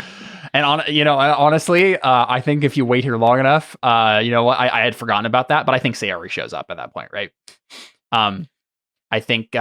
So I think maybe that's the opportune as she's looking around, she sees the symbol and she just looks up and she looks at the Chinese elf and she's just like, so did Sayori make it to you? Okay. And then you can see, you turn as if you already can see it out of the corner of your eye. Sayori's leaning against the door frame, behind you now. She says, "I was wondering if you're ever going to show up." Audrin lets out a heavy sigh. Okay, hold on. Does Audrin know who the verdict is? Yeah, I think so. Okay, Audrin lets out a heavy sigh. I should have known who this tower belonged to. They do have a very particular architecture. Particular is a good word for it. Audrin looks up at the hourglass gavel. I think Yi, continuing to, dance the dagger around her fingers, she says, "You know these people, Sayori?" Yes, they helped me out of a tight spot back in Scuttle Cove." And then Yi nods. And? Are you talking to Yi? Yeah. Well, no, to Sayori. I'm like, Scuttle Cove and? I don't think I know what you're talking about. I'm sure Sayori does. We busted her out of jail. Yeah. Right, that's what she was referring to. Oh, she says they helped me in a predicament. Did I say that she helped them? No. We helped her butt in Scuttle Cove when she was surrounded by a bunch of feral. The first time in season 1 or 2. That was Kraken's Cove. Scuttle Cove is the name of the city that you were in where she was imprisoned. So yes. So and we are the Cove saviors. Exactly. And they helped me not be killed by savage monsters that one time. You're welcome. Technically, it was both times, but. And Yi just says, nice. You might as well get comfortable, Yi says. It'll be a while, or at least it might be. He does arrive exactly when he wants to, and not a second before. So turns out when you're a chronomancer, you can afford to spare a few seconds. I'm sorry, did you say chronomancer? She raises an eyebrow. Are we right now in a time thing? Yi smiles and she says, "Yes, him has a thing about making sure that every building that he owns is also a secret time thing." Huh. So one time he had an entire room that was just a mimic. This sounds familiar. Audrin pulls out because it is familiar. It killed Yi. Yeah. Audrin he says that with a sour taste in her mouth. Audrin pulls out a notebook and just starts jotting things down. And of course, it's you're bored for a little while as you are standing here. I make small talk with the two of them. It's like, yeah, So, how long you been working for him? Yi is, characteristically quiet and terse in her responses. But Saria will keep talking a while, and she'll tell you a little bit about like her time previously with the verdict originally, and how she and Yi and Twigsnap all joined together, or not Twig. I guess Twigsnap was working before that point, but how Twigsnap was the one who like recruited them, and this whole big thing, and having the resource of the verdict is awfully nice. You can get a lot done, but sometimes they're what they ask of you is a little unsavory. But you do what you must. That's why I'm back, and I'm sure that you'll do just the same, because you're in dire need yourself, aren't you?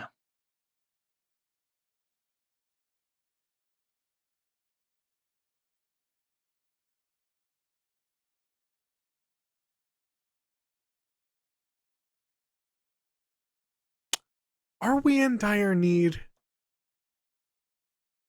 I'm not sure if I would call it dire yet. I mean, we need help. We do need help.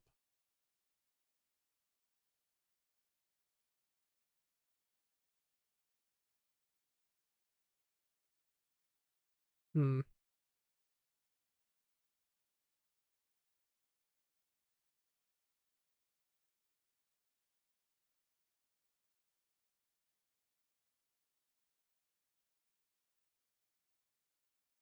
mean, it's okay if Audrey just doesn't want to answer that, or I think going to take issue with that. Yeah, I think Audrey doesn't verbalize anything. And I think it's about that point that you all blink, and then you are walking in the room again.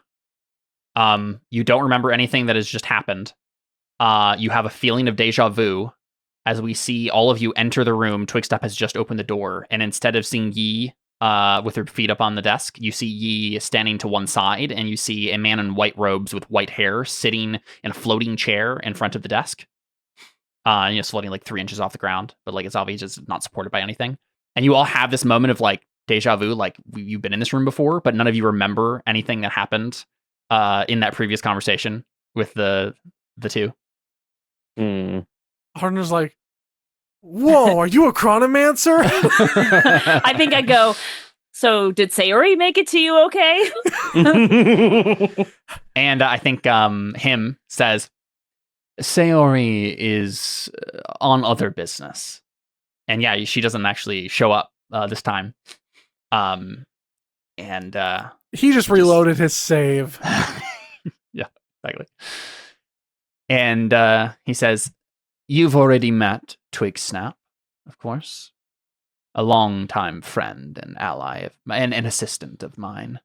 Wait, I was gonna find the whole Twigsnap phrases. Oh yeah. What was his? Wait, I'm curious now if I still have. He's got 300 years now worth of new phrases. Yep. I know. I was just curious if I do still have the phrases. Sorry, but still, long time.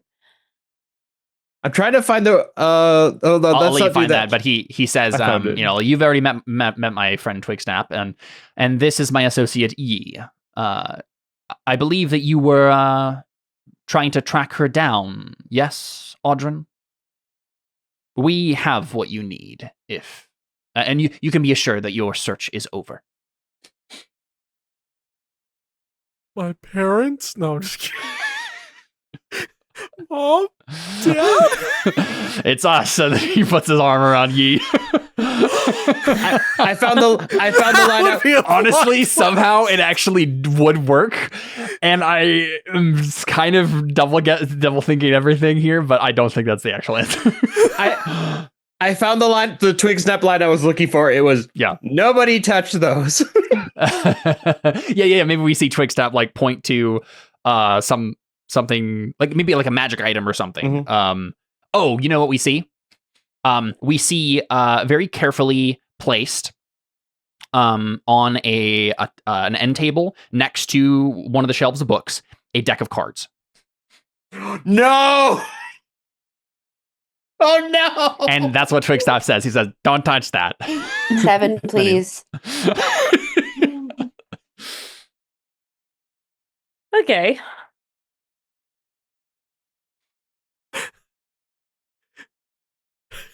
But yes, you know, Audrey, that he's referring to the Iron Flask. Okay. Like, I think also, is Takely, there a like, deck of she doesn't know many that you're looking for this, so she's just like, what is he talking about? There is a deck of many things, Emily. with That's Yi what in it the is. same room? That like, what if I destroy everything and then Yi's dead for real? I have to take the chance. It's worth it. I'll sink this whole campaign to kill Yi for real. We're right next to a chronomancer. You've probably already attempted this. I don't care. I'll do it again. You want to see That me brings do it up again? a good point. That brings up a good point. What did we do that required him to rewind time?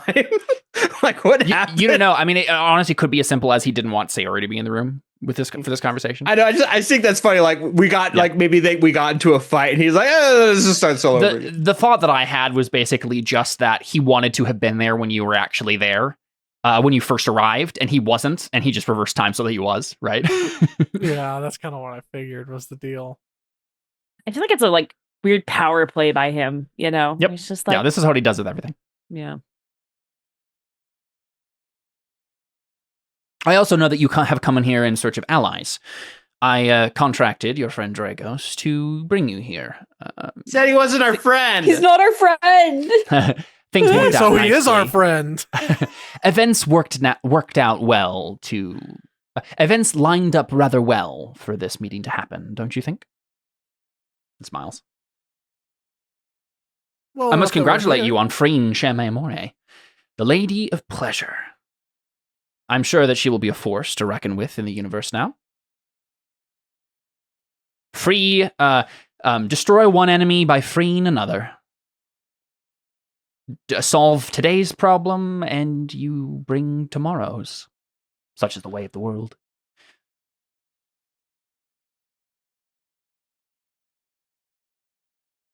Well, if people would stop solving their problems with more problems, then we wouldn't have to solve our new problems with our future generations' problems. Ah, yes. Just keep passing the blame.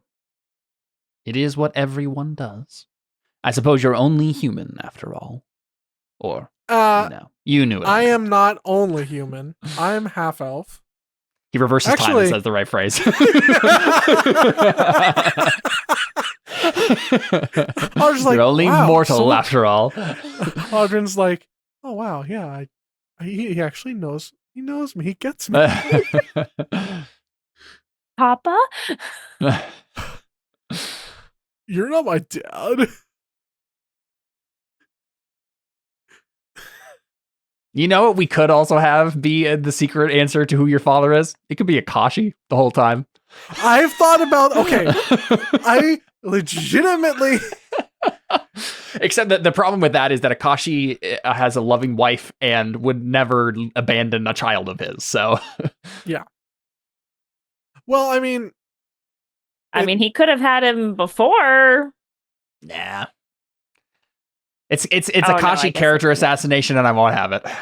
see, I don't think it would have been like that he was abandoned, but I mean, everything we know about you is like you were like really young when you were living in that colony, right? well, it's possible that like Akashi and Mira were there and are his They're legitimate- 20th level characters. There's just no way that they wouldn't like be able to instantly solve the problem that was facing the colony when it happened. Well, yeah, I guess that's fair. And even if like they had not been there, they would have been able to track you down, right? That's also true. Yeah, it's I do.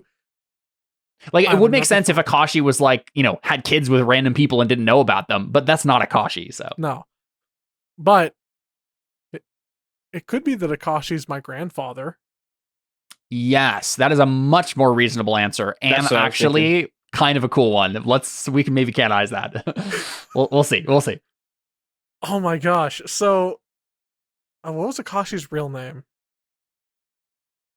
And it wasn't his son named Kagano after his friend. Yeah, Yeah, so your dad is probably Kagano, or it could be like another generation removed as well, right? It could be Kagano's son. That's actually even likelier. so I'm like grandson or like great grandson of Akashi. Something like that. Yeah, maybe. But yes, what else do you guys say? He hasn't produced the Iron Flask or anything yet. So I guess Audrin says, well, you know why we're here. You know what we've come for. You know our mission. You know what we're done and what we're capable of. And there's, there's a chance that we've already had this conversation before, and I don't know anything about it. Actually, would Audrin know that as a possibility? No. Huh? No, I don't think you would know that. Not yet. Well, I'd say the first 4 things. If the deja vu thing happened enough times, then you may be able to guess at it, but... Well, I mean, yeah. Okay. You can make an Arcana check if you really wanted to know, but yeah. I don't think Audrin's at a place where he's trying to figure that out yet. Yeah, I agree. But so Audrin's like, you know these 4 things. And the fact that even the fact that you know those 4 things says a lot about your reach and influence. And the fact that you haven't mentioned specifically how you, or whether or not you intend on helping us, lets me know that there's probably something that you want us to do. What in the world could we offer you?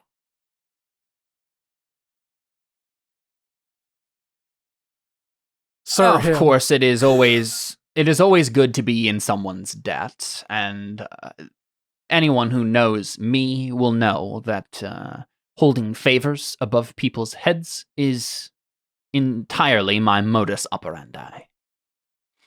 But in this case, I am helping you because you are already helping me. Come again. Many years ago now, I foresaw something. A bloodline would lead to the end of everything. This bloodline would destroy the world, in fact. And I have been proven correct. But of course, there's a chance to stop it. In fact, I attempted to stop it 150 years ago, but was rebuffed. We have a chance to correct that mistake now. I tried to end the line of the Blessed Sisters, and was not allowed to do so. I am a very patient man, and I foresee many futures. I foresaw that there was yet another chance that wouldn't involve making enemies where it was unnecessary to make them. But now we have a chance to, again, correct this mistake. Zanaya is going to destroy the world. The multiverse, in fact. And I am in a unique position to help you to stop her. And he materializes the iron flask. And he hands it over. Audrin takes it. Huh. I have many questions.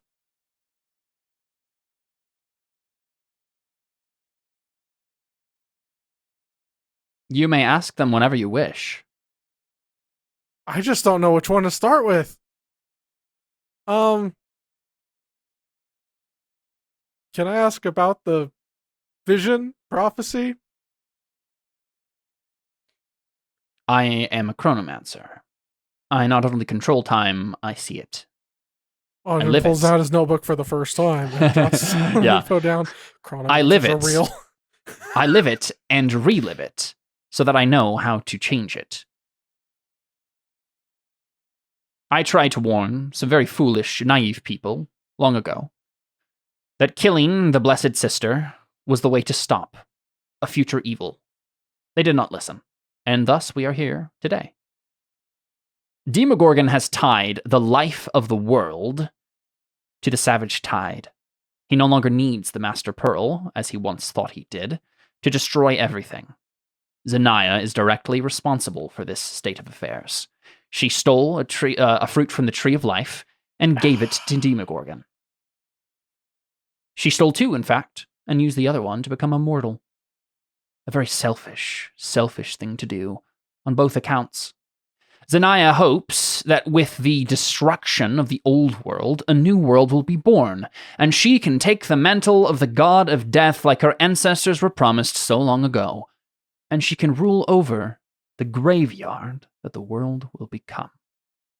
In her mind, she views it as freeing her people, still enslaved and oppressed by anyone and everyone who is their enemies and takes moves against them. She thinks that she cannot protect them unless she has the power of divinity. And so she has taken it. She has seen the fruit, seeing that it was good, that it was pleasant for the eye and good for eating, and she has plucked it from the tree. She wants to become as of God. Audryn subtly leans over to Takewee and just says in her ear, I don't oppress you, do I? Say that again? What? Audryn leans over into Takewee's ear and he goes, I don't oppress you, do I?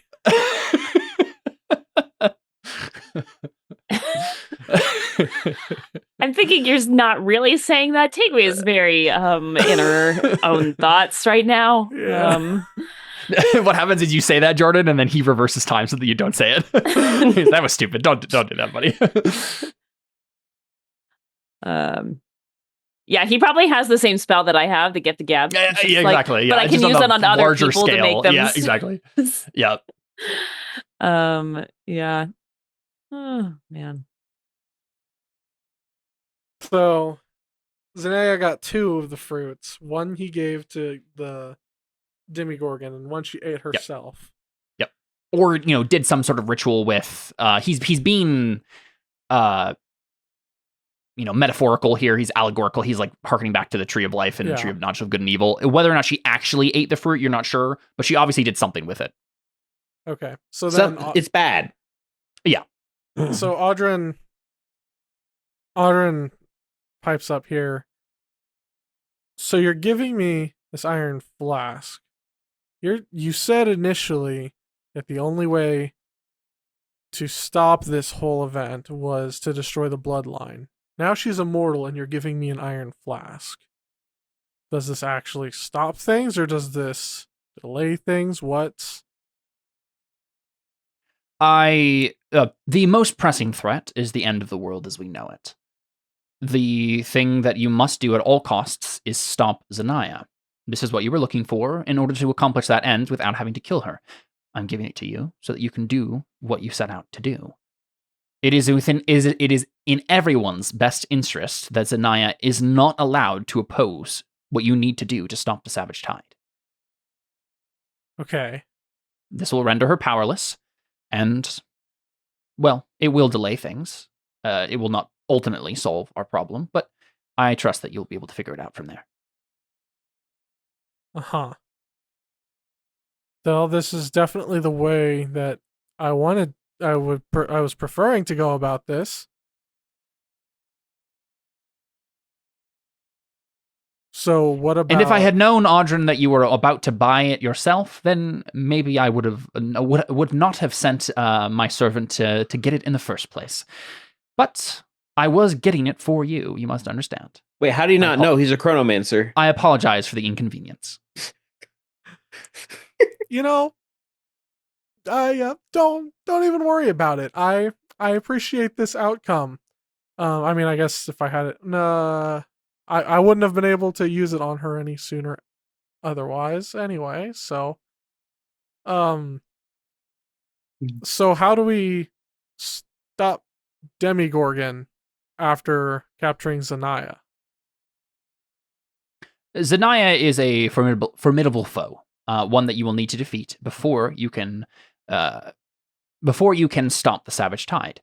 She's the mini boss before the big boss. Yeah. It is not so much that her defeat will spell out the end of the Savage Tide, that her life force is somehow tied to it. Nothing like that. But you will need to defeat her, and she is immortal and invincible. And invincible and immortal in such a way that she will continue to come back, being reformed in a place very near to Demogorgon's palace, and so you will not be able to stop this ritual until she is contained, one way or another. How long do we have? Before she's reincarnated? Before the ritual is completed. Very little time. Very, very little. But maybe enough to muster your forces. You must, of course, balance the alliances you can make with the time that you have to make such alliances. Every day that goes by is another day closer to Demogorgon ending things. If he could do so now, he would have done so. So you do have some time. There are certain key pieces that need to be put into place first. You seem to have more time.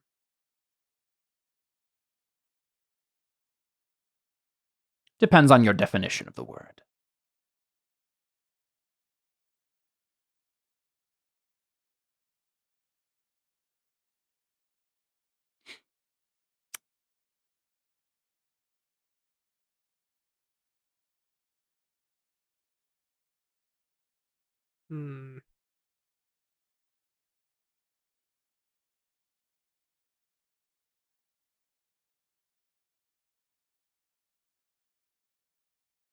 So we have an unknown amount of time, but a very limited amount of time to rally as many forces as we can to storm the gates of Demogorgon's domain, and on the savage in the savage side of the savage side on the savage. What is the phrase I'm looking for? What sentence are you trying to say? The savage tide. Is the savage tide like his domain? Is that where he is? No, the savage tide is the event. Okay. Gaping Maw is the... Gaping Maw is what I was looking for. So we have a very limited amount of time to get to the Gaping Maw with all of our forces in order to try to stop him. While we are there trying to stop him, first we have to capture Zanaya to prevent her from thwarting our plans. Indeed. And again, we have a very limited amount of time to get in. There are several other lieutenants that you are already aware of course. We have Shafa, the Mad Wizard, who will undoubtedly be churning out war machines for Demogorgon's forces as we speak. And of course, Alisan Boskel, the father who must be killed before the daughter can rise. Don't need to remind me. So wait, Dellie's just like, you don't need to remind me. Wait, what?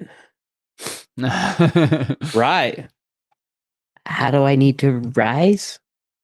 In a very limited metaphorical sense, Deltheria, do not read too much into my statements. I'm a very old man who likes to say very cryptic things. I just realized that we each have a mini boss that we have to defeat before Demogorgon, except for Anna, because she's already defeated hers. Yeah, it's true. Luna Mendez is gone. That was our mini boss that she was like, oh, actually, I encountered a glitch in which I encountered her too many episodes early, and defeated her in one foul swoop. Somehow got out of the cutscene that was playing when Luna was having the conversation with that one blood sister, and then killed her during the cutscene. And then the thing from Morrowind pops up. The thread of destiny has been cut. If you continue going with this save, the world, you must live in the world you've created. What's the term? She'd a sequence break. Yeah, she's actually unlocked the secret path to the more devastating secret boss of Anna's timeline, Sabu. I was going to say Father Valentine. What if they're the same thing? What? Father Valentine's a human, isn't he? Yeah, I mean polymorphs exist in this world, but not until you take his mask off. It's Sabu. Take off the mask again. Todd Volo! And I would have gotten away with it too if it weren't for you meddling kids and this little dragon born. Yeah. gosh. Okay. So Audrey's like formulating a plan here to like try to rally all of our allies and get everybody there. Save the town and Mr. Krabs. Save the town. Get the crown, save the town, and Mr. Krabs. Audrin says, I mean, I already have the crown, man. Hail to the king. Oh, it's not showing up. That's a shame. No, it disappears. It's fine. It's fine. So the plan I'm formulating is, what is the likelihood that the Lady of Pain, not Pain, Lady of Pain, is in on this plan and can maybe help rally our allies with a couple of magic doors? Certainly the Lady of Pain is on the list of people to try to ally with. Yeah. That makes sense. I mean, at the very least, you probably can get her agents to work with you, right? Well, part of my thinking is like we have a limited amount of time, and we would probably best use that time if we didn't have to spend multiple days like traveling from point A to point B. Mm-hmm. The less travel time we can manage is better for all of us. Makes sense. So if we can rally our allies as quick as possible by teleporting with the Lady real quick, do you want to make an Arcana check for me? Yeah. There's something you might think of if you know. Could it be with advantage with my help? Mm-hmm. Nice, 33. Didn't need it. Do you need? Do I need any more than that?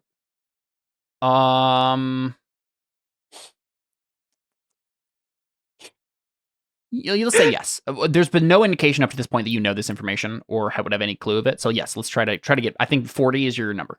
Okay, then I'll use Flash of Genius and make it 43. That's what I thought.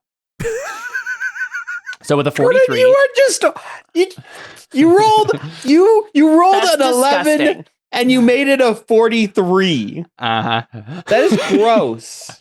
So Audrin, you immediately think of the fact that the River Nile, the River Styx, whatever you want to call it, is probably if you can't get the Lady of Pain on your side, or even if you do, the River Nile is also a very good way to traverse the Soul Realm. If that's primarily where you're going to be getting allies. Basically the way that the River Nile works is it is a river that kind of connects to anywhere. Basically any of the rivers at the very least in the kind of demonic areas, maybe beyond, it will connect to them in some way, shape, or form. And it always takes 1d20 hours to reach any destination if you travel from one place to another on the River Nile. Okay. But that means you can get across the whole world in a day or less, right?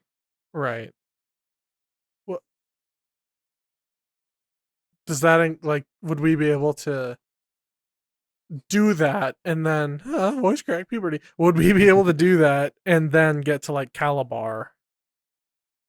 And very easily. What you could do is you could take the River Nile, go to the place directly parallel to Calabar, and then plane shift with the Wake Portal. Okay, so because Calabar has the river, right? You would literally just be basically going down that river, which would become the River Nile in the Soul Realm, right? And then you would plane shift, and you'd be coming into the harbor, right?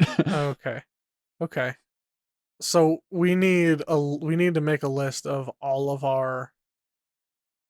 the people that we can potentially ally with. So I think even as you are thinking of this, and are you verbalizing any of this out loud?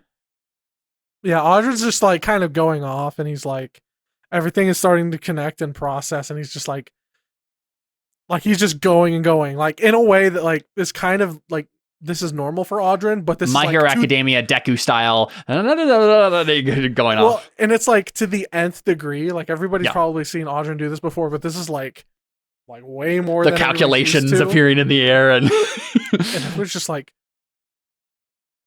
this is different.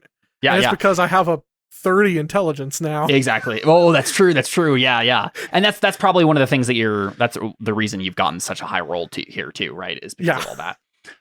So I do think that at that point, you look back, you look down, and you see a chessboard is now on top of the desk in front of him, and on it are several pieces, some white, some black. The white ones are all of you and your various allies, right? You see like Lavinia, for example. You see like the Agents of Pain and other people like that. And then you have on the other side various enemies. And you also see there people who might become allies, right? You see, and Audrin, like with your big brain moment here, you see, like, for example, various demon lords who you know are enemies of Demogorgon, such as Orcus, the Lord of Undeath, Grass, the Dark Prince. You'll even see like Malkanthet, the Queen of Succubi, as as enemies. And then, of course, Demogorgon. And him kind of like gestures forward and he says, I had a feeling that you would need a war council, and I'm here to lend my assistance. Let us put our intelligences together, you and I, Audrin, and formulate who exactly needs to be in this alliance. Audrin, like snaps out of it for a second, and he stares at the chessboard, and he looks up at him, and he just like nods, and he like starts to get like a bit of a smirk. He says, the Lady of Pleasure told you that Demogorgon's weakness is his two heads, his dual mind, the distractions that come with two reactions for every problem instead of one. And he's saying this as if he already knows somehow, and what has actually happened is he's gotten the information from you in reverse time so that he knows it. Right? But the way he's presenting all of this, the entire conversation is he knows everything. He can instantly react to you because he's replayed the conversation a million times. Like that's you, but none of you are aware of this. Even now, Audrin, with your big brain, I don't think you're quite aware yet of what he's been doing. But as he says this, you're like, obviously, okay, how do you know that information, right? That's definitely what's on everybody's mind. But the thing is, even if Audrin realized the information, he could just rewind time and exactly, and that's basically what happens, right? Now, this guy isn't invincible. He's not omnipotent, right? He can't do anything. But when you're in his domain in particular, he has a lot of power over how people perceive him and how the conversations go and stuff. Yeah. So by entering his tower, you've given him much power over you. Yeah. But basically, real quick, what he does is, he says, you, of course, will have many allies, as you can see on the board here, that are already willing and ready to join you in combat against Demogorgon. But what is better than allies your enemy expects, but allies your enemy thinks are your enemies? The enemies of your enemy could indeed be your friends, if you are willing to overlook certain associations that might be distasteful. Looks at you, Takewin. I think everybody looks at Takewin. Yeah. I'm already super distasteful of this guy. I really don't like him. But I mean, but Audrin, this is your war, and you are its general, so I will allow you to make the final decisions. I am merely an advisor. And he gestures at the board and says, please, ask away. We will discuss the options together. And I have some options here, but you can always think of them as well. And we could even list them right now, right? Just start talking through them. Because obviously you have like all of your allies at Calabar, including like Calabar. Former party members, like Lavinia, Deacon Ross. The one shots that we did with the pixie and the old guy. Yeah, random adventurers that we can just grab for no reason that you've never met before. Sure. I mean, I feel like if we put the word out in Calabar. Yeah. Right, so obviously we have like all of your former party members, Lavinia, Deacon Ross, various allies in Calabar, various allies in Farshore, right? We have the Agents of Pain. We have the Lady of Pain herself. We have the Court of Stars, who would likely be on board with this, but you might have to like talk to them about like what specifically the plan is, right? Like what can you use your divine powers to do, and like how could that help us, so on and so forth, right? There definitely could be some conversation there. Let's see. Anyone else? Obvious.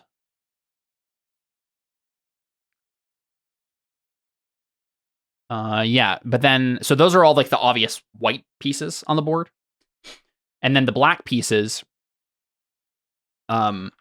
he points out as being obviously Demogorgon himself is an enemy. You can't really turn him against himself necessarily in the same way that you're talking about these other ones.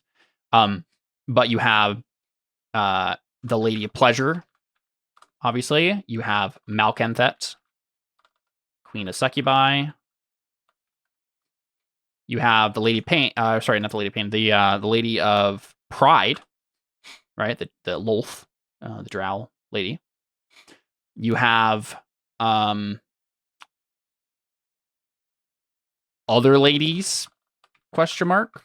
We could go find other ladies. Basically, we're just gonna get all the ladies to go against Demogorgon. All the single ladies. All the evil ladies. All the evil ladies. All the evil ladies. Then I think it's kind of this might already be kind of included. But Vren. Yes, of course. Yeah, the Agents of Pain. I think he's counted as one of them now, right? Okay. Yeah, we got Vren, of course.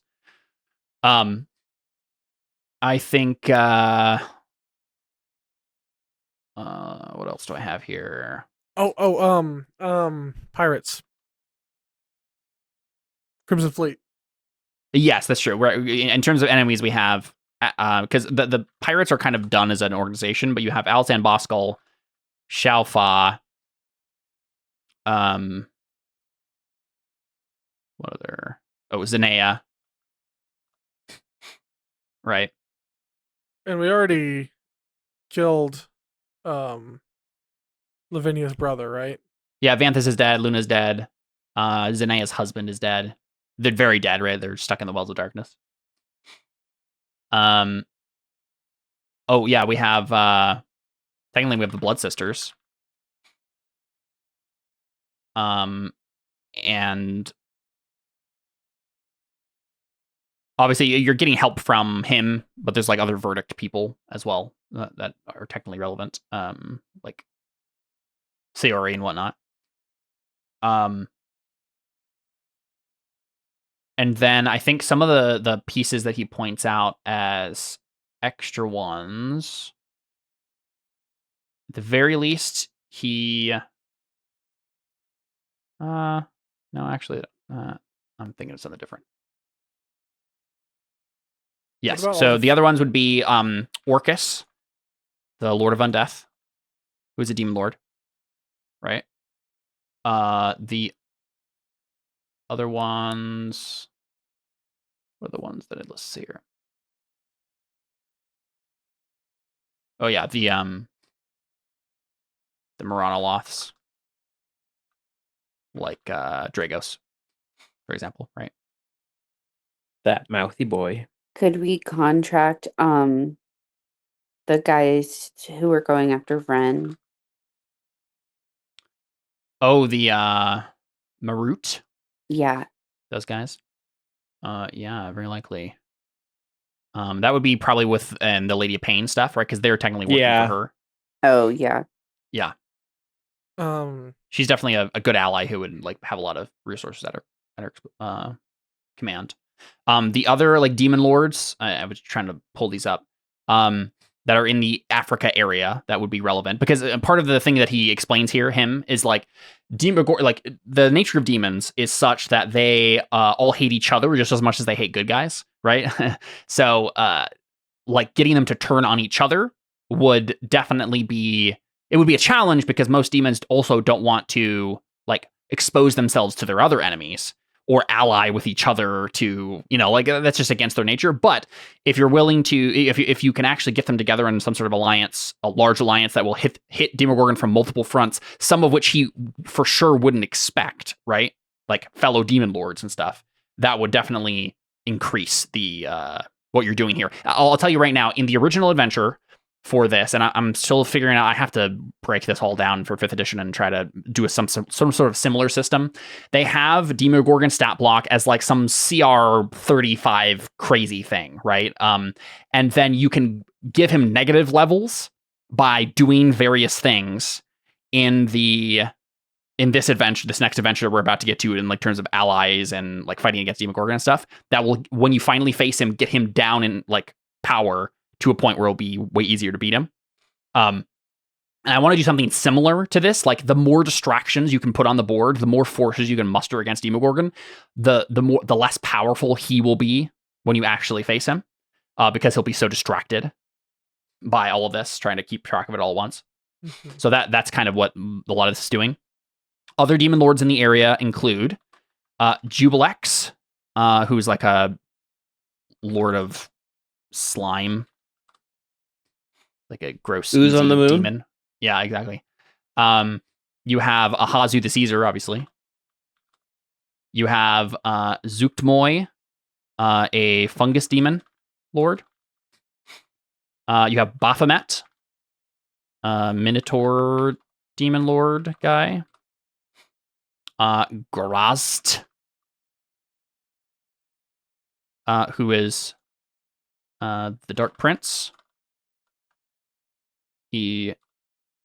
Yinagu, the Hyena Demon Lord. And Dagon, Lord of the Depths. Some of these guys are explicitly his allies. For example, Dagon, Lord of the Depths, has an alliance with Demogorgon right now. Dagon is the demon lord in charge of the Atlantic Ocean, directly next to Africa, on the west coast of Africa, next to Demogorgon's realm. So they have a tentative alliance because they're so close to each other and they're working together. But yeah, these are all options on the board for like various demon lords you could go try to bargain with. Again, like the Lady of Pride, for example, is on this list here because she technically lives in the Shadowfell and has like a bunch of drow, and again was like allied with Demogorgon apparently, but like you could try to turn her against him, and that would obviously be a big blow to him. You also, there's any number of like Celestials, Fae, Fiends. Like you could go to Egypt if you really wanted to talk to some devils there. There's lots of different things that you could technically do. I'm just giving you the most likely in terms of like our campaign and the themes that we've established. The fallen angel on Far Shore. Yes. We do have fallen angels as possible allies here. Right? You have that host of angels you freed from the prison. You have Lethira, the angel who was on the Isle of Dread, who was fallen. Obviously, this is part of the Quarter Star stuff that we'll get back to as well when you guys start recruiting people. Remind me of about the cosmology a little bit. There's mind, soul, and body. Yep. And soul is where demons, devils, fiends of any sort, celestials, any of those people live. Yeah. And what about mind? Mind is mostly like undead, but then also apparently now in this era, dark elves and other stuff like that. The drow live there. Okay, so Audrin puts forth. Audrin has like 3 ideas of like, what about these guys? Yeah. One is, what about the drow and anybody connected to the. Yeah, because even if you don't get the Lady of Pride on your side, you could technically just recruit from drow. They're apparently kind of mercenary, right? Mm-hmm. Yep. So drow and anyone in the realm of the mind, sort of thing. Yep. What about the Fae? Yeah, the Fae haven't really come up a whole lot in this campaign yet. But certainly I have some notes on like what's around. Let me pull up what I've written so far about the Shadowfell and the Fey Wild around these parts, especially. Let's see.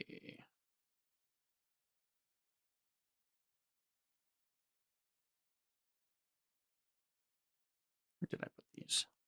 We have a chance to recruit the woodpecker suitor to our side. The woodpecker suitor. Get out of here. Oh boy. Yeah, here It's a we go. character that will forever live in my mind. I'm trying to remember. Was that from the book that Miggy read?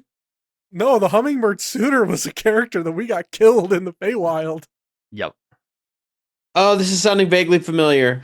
Okay, the big thing about the Feywild in this setting that has come up is the elementals, right? You've had alliances with lots of elementals at various points that used to be part of like the Igbaye pantheon religion stuff, right? They used to serve the Igbaye, these elementalists that they had.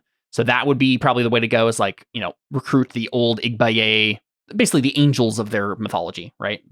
These spirits that help them. That would be one way to go. I believe in the Igbaye mythology, they're referred to as Mumuo. Elemental spirits. Okay. So that would definitely be something to look into. And then the third category that Audrin would specifically talk to this guy about is, do you know if there's anybody that's still around, that's still in good health and in good shape from the age of the apocalypse? What the do you death mean by apocalypse. That? Who in particular? What do you mean? Anybody. Like, is there anybody that helped that helped prevent the death apocalypse? Any of those heroes? Any of those old heroes? Yeah. Yeah. I mean, certainly, right? Certainly, he would. When Audrin mentions that, I definitely had him in mind in my list here, but I wasn't sure. Like, this guy would not have brought him up on purpose. Yeah. But if you ask, he would basically be like, "Yes, I had a former servant of mine that would certainly be willing to help. He has a heroic streak that often gets him into trouble." Heroic streaks are kind of the name of the game right now.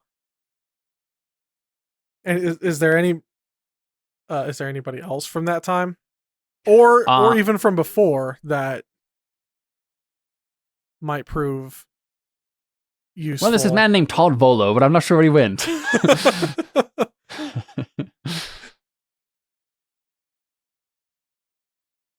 Yeah, I can't think of anyone else off the top of my head that makes sense, that we haven't already basically gotten tied up in all this. Like the Court of Stars and the Verdict are the main ones that have members of people like who were still around at that time. Yeah, most of my characters are dead, so yeah. I mean, that's your just true in general. Yeah, that was the joke I was making. Yeah. And then Audrin says, "Okay, this is a good start. We're also gonna need." We're going to need equipment. We're going to need arms, magic items, powers that... We all have 2 arms. We need more. We need 4 arms each. We need octopus. Done. He snaps his fingers at all of you have 4 arms. Oh, I can pick so many locks now. We're all Goro. 4 mage hands at once. Oh.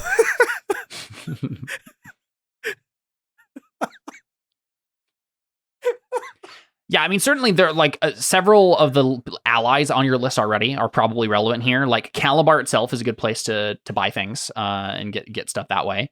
The Court of Stars and the Bitter Curtain, as a general rule, like have equipment and boons that might be relevant. Of course, the Lady of Pain is the big one, who has lots of connections and literally has like sigil, and you can basically get anything with that, right? What about everybody? What about rallying? What's the villain or the thieves' shore? What's the place called? Farshore. Farshore. No, not Farshore. The other one. Scuttle Cove. Scuttle Cove. Scuttle Cove. Yeah. What about Scuttle Cove? I mean, that's basically an entire town of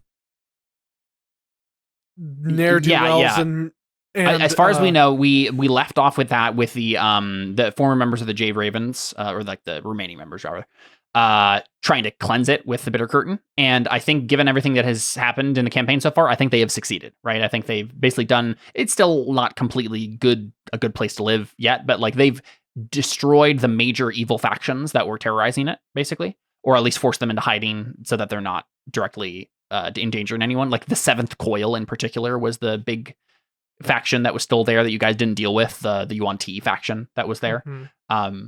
So yeah, they're dealt with for the most part. Okay, so then we might be able to get help from people at Scuttle Cove. Yeah, I mean, certainly. Oh, here, the Jade Ravens are certainly on this list of possible in fact allies. all of the factions. Yeah, I think. Yeah, I mean, going back to Calabar will definitely be part of that, right? We have the Bitter Curtain, the Order of St. Cuthbert. Obviously, Father Valentine himself is relevant here in terms of getting allies. The Adamant League isn't necessarily as much of a help because they're mainly just explorers and stuff, and you've gotten into the cosmic stuff at this point. But yeah, I mean, the factions we mentioned so far, Blood Sisters, the Bitter Curtain, Order of St. Cuthbert. Adamant League is the one that's all based on knowledge. Oh, the Collectors are a big one. Oh, right, duh. Yeah. Collectors are magic items? Yeah, actually, the Collectors would be the place to find magic items, yep. Okay. And then the Adamant League are more I'll write them down here. They're basically explorers and adventurers. Explorers and adventurers, and their whole thing is like gaining knowledge. Is that right? Gaining knowledge, mapping the world, exploring every corner of it. So if we could have the Adamant League, even though they like can't, maybe they wouldn't necessarily like come and aid us and try to adventure with us to stop Demogorgon.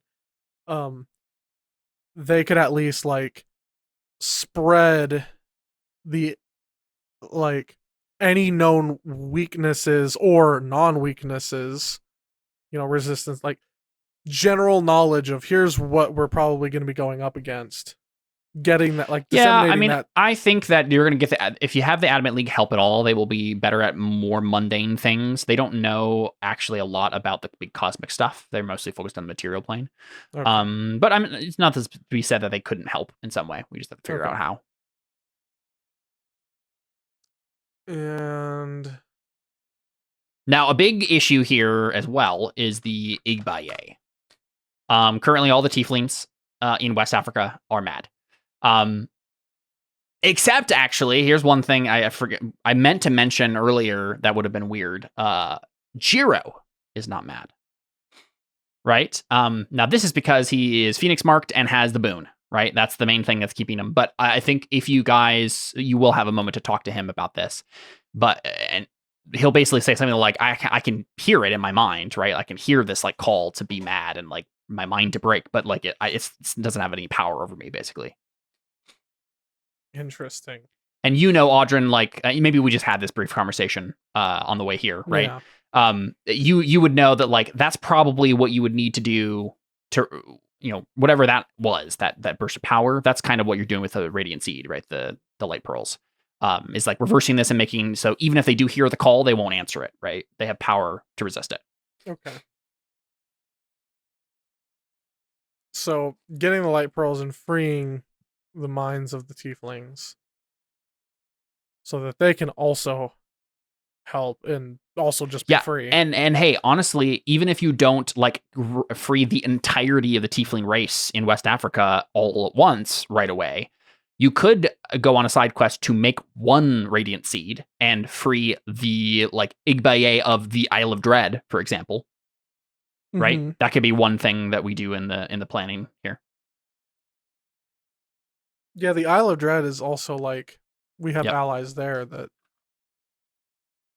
As well as like the group of people that like. Oh right, dinosaurs. Yeah, you can just go recruit some dinosaurs if you really wanted to. I do. Like the small people. That. Oh yeah, the Phanatons. Yeah, sure. Like take them to be slaughtered by demons in another plane. Cannon fodder. Throw the Ewoks at the Sith Lords. That'll do something. Look, you said that it's the unexpected things that are going to throw Demogorgon off. And what's more unexpected? I mean, let's be real. Yes, the Empire was not expecting the Ewoks, literal teddy bears, to be their downfall. We just watched Return of the Jedi the other day.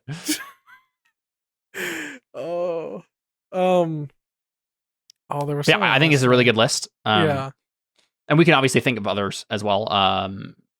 In between sessions as well. Now, we don't necessarily have to do this now, though we could start doing it now if you wanted to. Figuring out which one of these is something to actually make a session out of, and which one of these is something that happens behind the scenes, or even like you send other allies to do, right? Obviously, going back to Calabar and talking with all your friends there will be a big part of like kind of first assessing who do we actually have as allies right here in Calabar. And then from there, we can start sending people out to do various things. Calabar will be a good place to kind of take inventory of all of that and like what people can actually do for you right now in terms of preparing for this. Now, a lot of this planning and stuff will have to be kind of behind the scenes in between session stuff. I know, Jordan, you want to think about like all the strategy and stuff and try to figure out some fun ways that we can use all of these elements. Now the ones that let's do this real quick. I'm gonna real quick list out what are the ones that are not just straight up allies and would indeed like take a session to do, right? So we obviously know that like a lot of these are just okay. You got to find them and say, hey, we need help with Demogorgon, and they'll give you a thumbs up. The ones who won't do that are the Lady of Pain,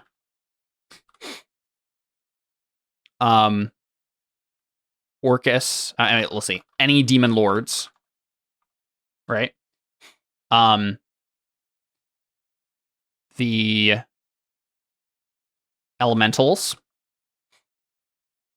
Akashi, though that's mainly about finding where he is, right? Rather than because it probably won't take that much help or explanation to be like, yeah, let's save the world. We have the Igbaye, and I think that's mainly the ones that would take like, here actually, Blood Sisters, right? If you wanted to get their help, they're obviously not immediately on board with heroics. What? They love me though. And then any of the ladies. I think all of those are like the big ones that jump out to me as this could be a whole side thing that's part of the next adventure. Because that's what the next adventure is going to be, is any of these side things that we need to do that isn't just going to be hand-waved off screen as part of your preparatory stuff. It's like, what are the big things you have to accomplish to actually get these chess pieces on your side of the board? So is there, real quick, in terms of the demon lords or the ladies, is there anyone you for sure want to go after? I feel like the Lady of Prudence. Well, Lady of Prudence is wisdom, so she's part of the pantheon. Do you mean the Lady of Pride? No, I did mean you said Lady any Prudence, of the ladies, so. Yeah, Lady of Prudence is part of the Court of Stars. It's unlikely that they will refuse to help, given the whole campaign so far. It'll just be a matter of strategy and stuff. You might go to the Court of Stars and have a session there, but it won't be convincing them of anything necessarily. Are there any other? I mean, because if there's 9 ladies and there's one for each alignment, then there's probably there's 2 more good ladies. Yes. Are they also in the Court of Stars? As far as you know, a lot of these ladies are missing. And that's what the Lady of Pain, I believe, told you at one point. Or maybe it may have been Red Shroud in Broken Reach who told you this. But basically, the idea is these ladies have been kind of invisible for a while. They kind of disappeared when the Devourers showed up and have been in hiding since then, right? And they're slowly coming back into the world since the Devourers left. So the Lady of Prudence obviously is one, the Lady of Pride, the Lady of Pleasure. But as far as the other ladies go, you don't know where they are or who they even would be, right? And him doesn't have any idea either. You can ask. You haven't asked yet. Okay. What about the other ladies that are aligned good? The ones that are missing still. Or missing as far as I'm aware. Yes, they might be your best bet. I do not know currently of the whereabouts of any of the ladies that you do not already know. But I have a guess at who might. He looks at you, Anna, and he says, go speak with your father, Valentine. He knows more than he is letting on. I want to do an insight check on that. Sure.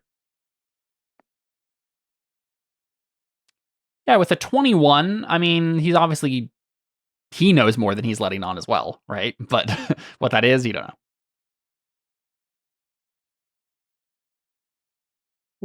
Okay. Yeah, he basically says, the members of the Order of St. Cuthbert have been aware of the existence of the ladies for quite some time. Your friend Vincent Catherley at Farshore. He visited with the Lady of Pain at one point, did he not? Mm-hmm. Yeah, so he says, speak with Father Valentine. He will be able to tell you more about at least one of these ladies and where to go to seek her.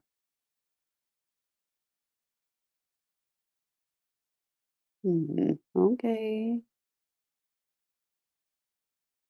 Now, of course, there are the other ladies that are not good aligned, but I neither know where they are, nor can we be assured that they would ever help.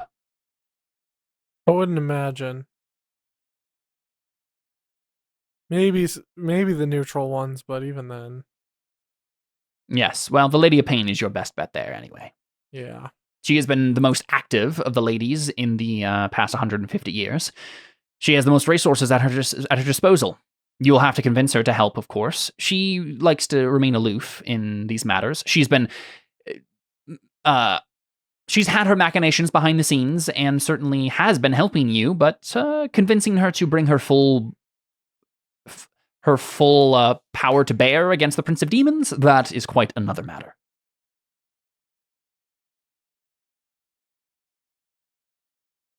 Caleb, remind me what year it is in Terra Nullius, or Terra Invicta right now. In Terra Invicta, it is the year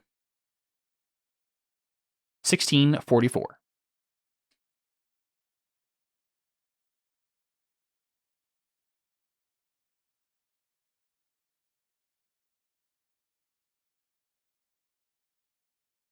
Who is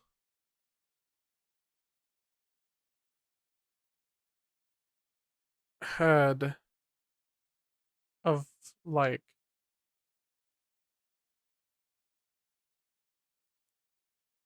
are there any? We've been very, like, Europe and Africa and, like, South America for the majority of all of our campaign things. Is there anybody east? That the Blood Sisters have lots of influence east. They originally started in India. Now I feel like for the most part, though, the eastern countries and the various like other planes that are in the eastern hemisphere and stuff, they're involved in other things right now with other big things, like maybe not as cosmic as this one, but they have their own problems and their own things going on.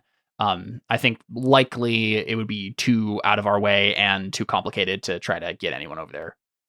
Unless Kashi's there, for example. Right? Well, that's kind of what that'd be the only one. I don't know off the top. I've been thinking about that. I don't know where Akashi would have ended up. We know he was on the run from the verdict for a while, and so it's entirely possible he's just somewhere nearby, right? He just settled somewhere nearby. I really do like the idea that Akashi was kind of, or his descendants were involved in the establishment of your colony, but I think that would be cool, in which case he was probably around here somewhere.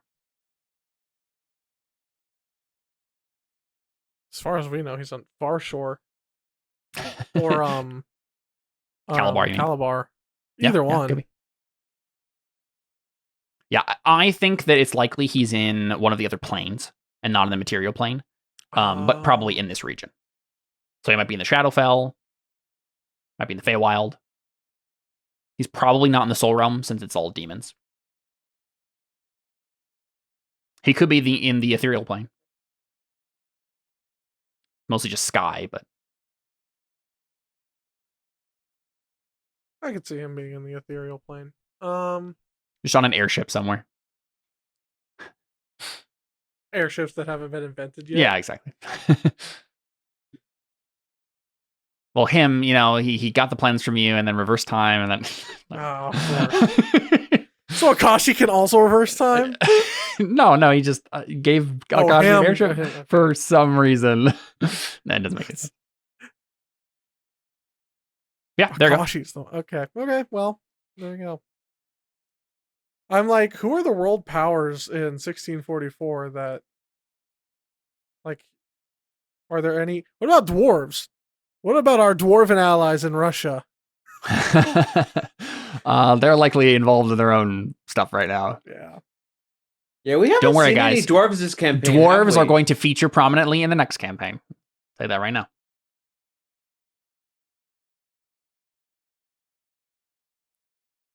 See the empire, the world empires in 1644. I can never remember how to pronounce this. The Qing dynasty, Mm-hmm. Ottoman Empire, Mughal Empire, Spanish Empire, Persia, Russian Empire, the Dutch Republic. We'll get the Dutch to help us. How about that? Yeah, well, the thing with a lot of this too, though, is like we also want to make sure that it like lines up with what we've established in the campaign already, right? Like the foreshadowing we built up for these allies. Yeah. It would be a little off base to just like immediately go to Russia and be like, hey, can you help us, Russian dwarves? That's likely not going to be an option. But I think that like there's obviously some like cosmic people to go through, and that's part of it too, right? It's like, what's an army going to do? An army of regular soldiers going to do against the Prince of Demons? Nothing. So you need demon lords, you need the ladies, you need these high-level global factions who've been doing things behind the scenes. You need high-level adventurers, you need elementals. Like that's the sort of stuff we're looking for. So everybody can keep in mind those options that I have there at the below those dashes. I think those are the big ones that we're looking for to actually like take sessions to do. In terms of the demon lords, are you guys interested in pursuing any of them as potential, like turn them against Demogorgon, or is that just not going to be an option? I mean, is Alyssa going to let us? That's the question. Why is it up to me? Because your character cares about it. Why? I mean, I don't think Takui is like totally opposed to like, because I don't think she would necessarily see it as allying with demons as more as manipulating them to kill each other. Mm-hmm.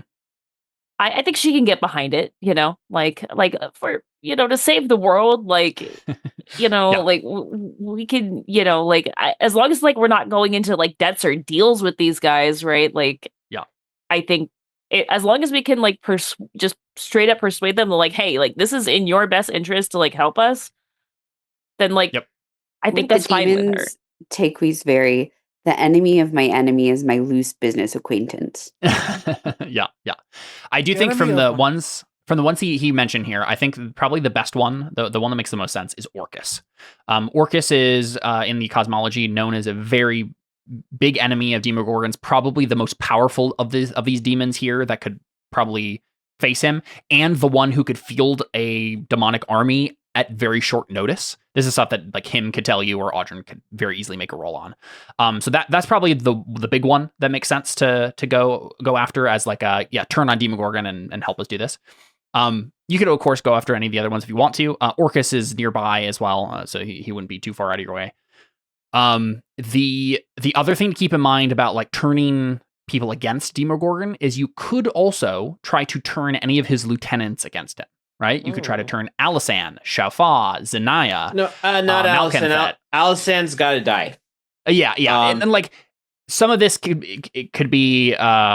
It doesn't have to be like they get redeemed, but you could convince them to turn against him for some other reason as well, right? Malkanthet is an option as well if you wanted to, because she's always just been a schemer. You could try to get her to turn against. She doesn't like you very much, but she might be able to turn on Demogorgon.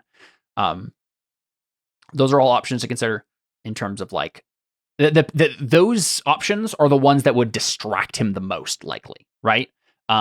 Because he's like, oh, the demons that I've had to watch out for on my outskirts, they are attacking me, and now I can't put my full attention on these good guys who are attacking me, right? Like that's part of the deal. What if we just made like a whole bunch of clown wigs, and we just gave everyone clown wigs, and then we all attack him in clown wigs.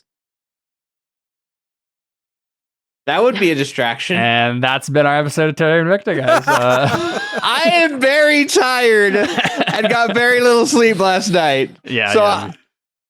I'm all for. I understand what you mean, though, right? Like do something. If distraction is the name of the game, there are probably other things you could do to distract him. Mm-hmm. And that sounded silly, and I wanted to say it. I feel like this is something that could be done if you had like a really big raiding group in World of Warcraft or something, and everybody's just wearing the same ridiculous like one. Like that. Yep. That'd be funny. Have you guys seen the Three Amigos? Oh, right here. Well, one, it's a fun movie, and one, it's a fun movie, and two, they have a thing they do in that movie that is a distraction. Mm-hmm. It's part where everyone dresses up the same, and so they don't know like where they're actually trying to attack. Nice. The very I am Spartacus moment. Mm-hmm. Yeah, I think we're in a good place here for kind of laying out all of this. Next session, we will go to Calabar, and we'll have some fun conversations with all of your friends back in Calabar, right? Be able to chat with everybody there. Whatever happened to that one dude? Wait, I just realized. What happened to that one dude? Talking about Purgle. Yeah. Yes, I am planning on having him. I actually looked at the timeline. He would be back in Calabar. He would have made it back on his ship voyage, and he will be in Calabar. You will be able to meet him again and actually talk to him. I forgot about him. It's like he arrives back and he's like, "I'm finally back," and we're like, "Where have you been?" I've just been on a boat this whole time. Probably, honestly. No, he's been back for a while actually, but I think he got caught up in whatever was happening in Calabar and just stayed for a while. So mostly the tiefling madness and stuff. I think Audrin does have like one more question he asks him. He goes, what do you know about a djinn named Harpo? That is a really good person to add to this list. Oh my gosh, Jordan, you're a genius. Oh my gosh, that's crazy. I've been meaning to say that for a while. Are we to get all the genies on our side? We're just gonna, oh my gosh, what? Genie Synod is also, like in general, something to consider here. So he steeples his fingers and he says, that is an interesting suggestion. Audrin, you are working on a solution to a problem, are you not? One involving the madness of the tieflings and reversing the savage tide. Indeed. And one of the big issues that you are currently facing is, where are you going to get the power to do this? A genie's wish can be very powerful when phrased in the right way. It's not the only option, of course, but it is an option. Now, of course, you could use his wish in some other way if you wish to go about it that way. You'll have to find a way to free him from his curse, of course. Any suggestions? Well, the primary thing is that the Genie Synod has cursed him. You'll likely have to convince them, won't you? Or muster up enough power to defy the Genie Synod, but in that case, you could already just use the power to power your anti-savage tide, could you not? I think the best option is to just go to the Synod themselves. Maybe they'll be amenable. Do you know where they are? Yes, in the Feywild, where all genies live. So we go to the Feywild, have counsel with the Genie Synod, seek allies in the Elementals, and anyone else or anything else that could be in the Feywild for us there. Then you go to the Shadowfell, and you talk to the Lady of Pride and her drow mercenaries. And maybe Akashi will be there too.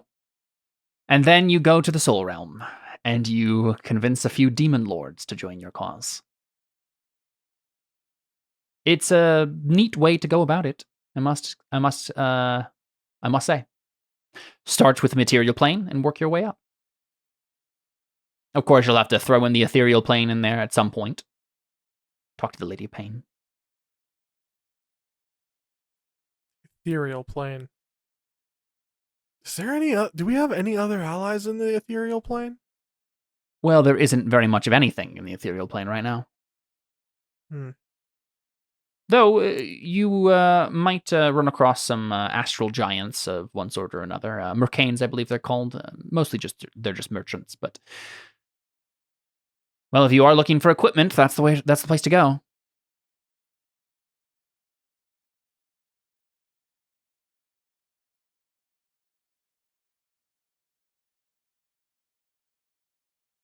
Now, one last thing we should discuss, Audrin, is, well, I am giving you the Iron Flask because it serves my purpose. If you desire the verdict's help, more particularly than that, this is just a favor from one friend to another. A mutually beneficial arrangement between two old chums. If you want the help of the verdict, there's a very simple way to go about it. It's the way that everyone must go about it. You join the verdict. And then you get everything you could ever want from my resources. And all I require of you is one quest, one mission that you will undergo to the best of your ability. I will call on this mission at any time of my choosing, and you will accomplish it, or you will be ousted from the order. It's a very simple trade. But it is the one I can offer you if you are looking for allies in the verdict. If you join us, I'm happy to send Yi, Sayori, Twigsnap, whoever you want to join your cause. Not all of them will answer such a call, of course, and the verdict gets to choose their own missions. But there will be many. Can we request Yi to actually be the right hand of Demogorgon, so then Demogorgon gets killed? Send her into Demogorgon's court. Well, There's only one outcome. Yi hasn't killed the Chronomancer yet, so That's true. Well, or he has, and he just reversed time a bunch of times and make it not happen. Fair enough. That's pretty much honestly what it's been, right? Because she has the curse of Yi, right? She has the death curse, where she can get everybody killed around her, and that is the way that he's been like not being killed himself. Is he always sees it coming and reverses time before it happens? So, I did have a question for him while Jordan's mulling that over. Yep. I don't know. I feel like Takewee would ask him this like privately. I don't know if there's a chance for us to do that.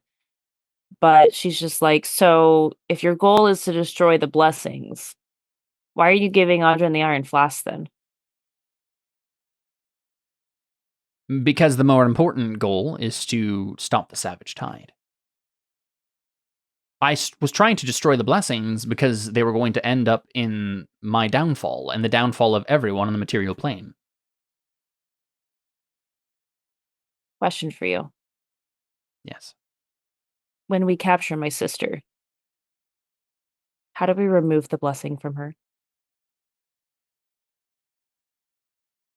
His eyes widen, and he says, "You wish such a thing, Takewee?"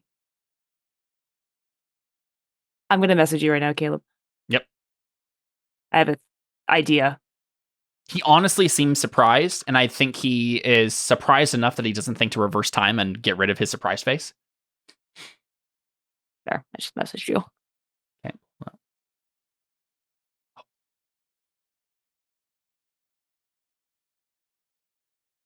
Holy crap. I think that's the solution, right? I think that's the solution. So good. Is it not the solution? Alyssa, I love that so much. No. That is amazing. Okay, so he asked that question, though. He's like, why would you want such a thing? I think I will tell him. I'll be like, I have a promise to keep. I see.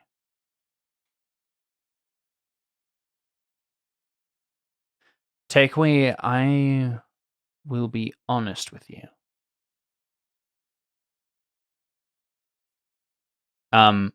He opens his hand and gestures to you, Audrin, to give him the Iron Flask. Audrin gives back the Iron Flask. He holds it up and he says, I was not entirely honest before. That was my plan all along with this Iron Flask. I was going to strip the blessing from her. I've modified this item in order to do so. And the reason I did this is because I saw more in the past than just the Savage Tide. In fact, I did not see it at all. I only saw my downfall. One of the Blessed Sisters was going to kill me. Personally. I wasn't sure which one it would be. Zanaya, of course, is reckless, and she would kill anything if it stood in her way. And I am standing in her way, and so I was going to negate that possibility. At one point, I thought it might be you.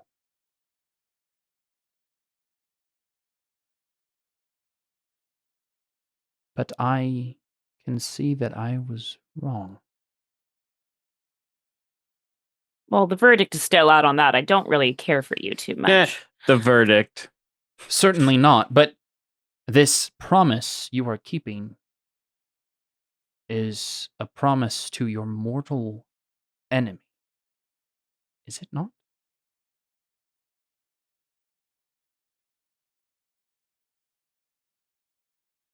I would hardly call him that.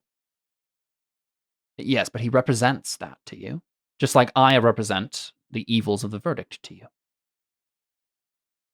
And if you can let bygones be bygones with one enemy, then why not another? And he hands the iron flask to you.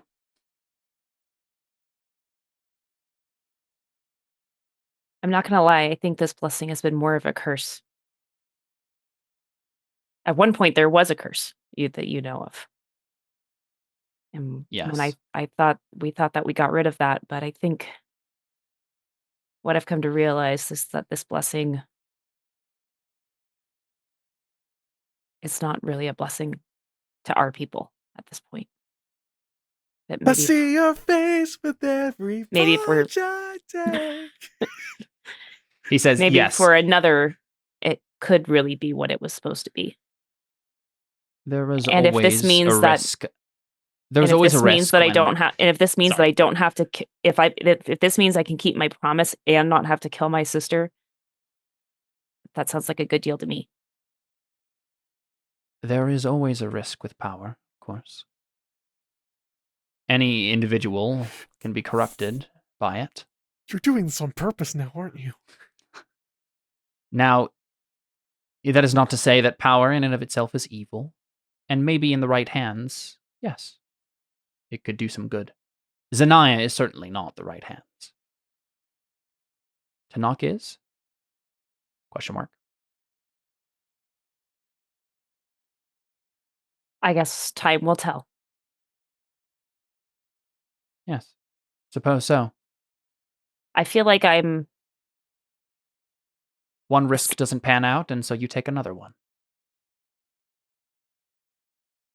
As I said, if this could be a blessing truly a blessing to somebody else, great.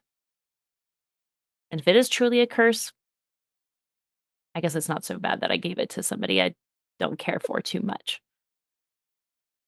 but can be okay with in the end. Yeah, and again, like, he seems genuinely surprised by all of this. And he says, I was wrong. I know. I was right, but I was wrong, too. No. You do know that this is your fault. The whole reason we went into hiding was because of you and your threats. If you hadn't done that, Zay wouldn't have ended up this way. Self-fulfilling prophecy and all. You could be correct. I cannot see all ends. Most of the time, I can only see mine. And Takwi, I saw it at your hands. And now, if I make the right choice, it won't happen. And I can see the right choice now. The right choice is to let you do this, to not interfere. The choice is to tell you the truth. Takewee, the blessing has never been won. Well, it has. But with you and your sister, it is not.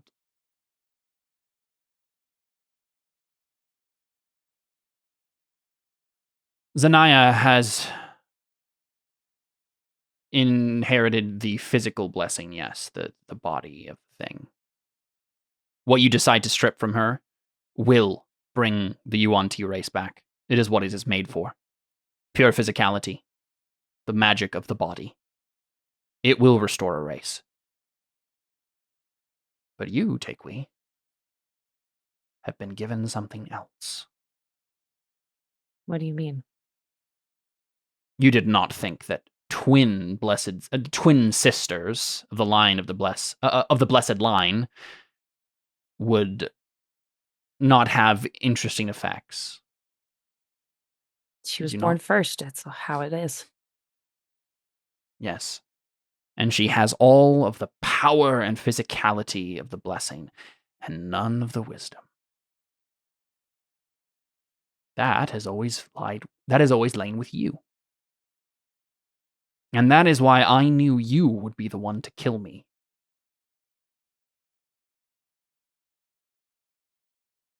But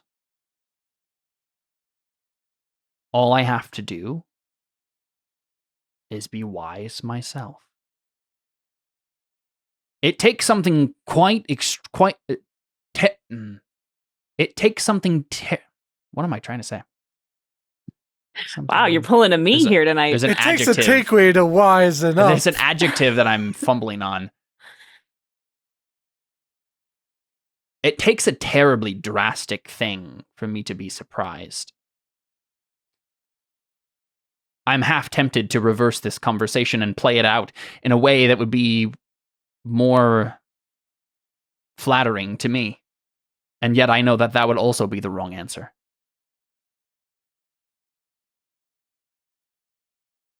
He's like, I know, I tried it. See that? Takewee, you are also... Yeah, Takewee, you are also the blessed sister. You have inherited the soul of the thing. I don't know what you're talking about. And that is what makes you blessed. Because you do it without even knowing the power you possess. Or even wanting it. I've never wanted it. And you may be forced to give it up yet. For Tanakh will need that power if he is to be truly the father of a new race. You will have to give up yourself as well. Giving him Zanaya's blessing will doom the Yuan-Ti. But both at once.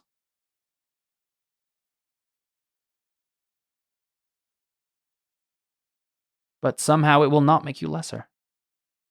For the lessons have already sunk into your bones.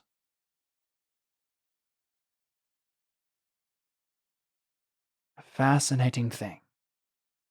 The magic of the soul.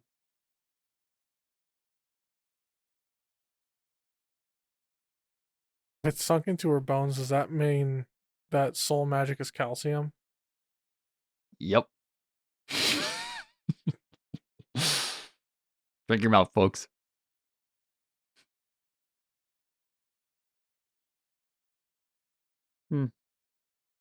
So basically what he's saying is that the blessing was like split when we were born. The blessing was split when you were born, and Zanaya got the physical. And you know, This is always the blessing has always seemed just a physical thing anyway. So this was a very easy thing to make. But and it's not to say that like the Blessed Sister could never make mistakes, because obviously we also know that like, previous Blessed Sisters have. But Zanaya in particular has been cut off from a very important part of the power by virtue of this. And yeah, she should be stripped of it, and it should be given to Tanakh. But you should also give up of yourself to give to Tanakh as well, if he doesn't want to make the same mistakes that Zanaya has made. Right. Okay. I mean, I didn't even know. I think Takewee just says, I don't mind giving up what I didn't know I had. A very wise thing to say. Yeah. And he's already handed back the iron flask at that point, so.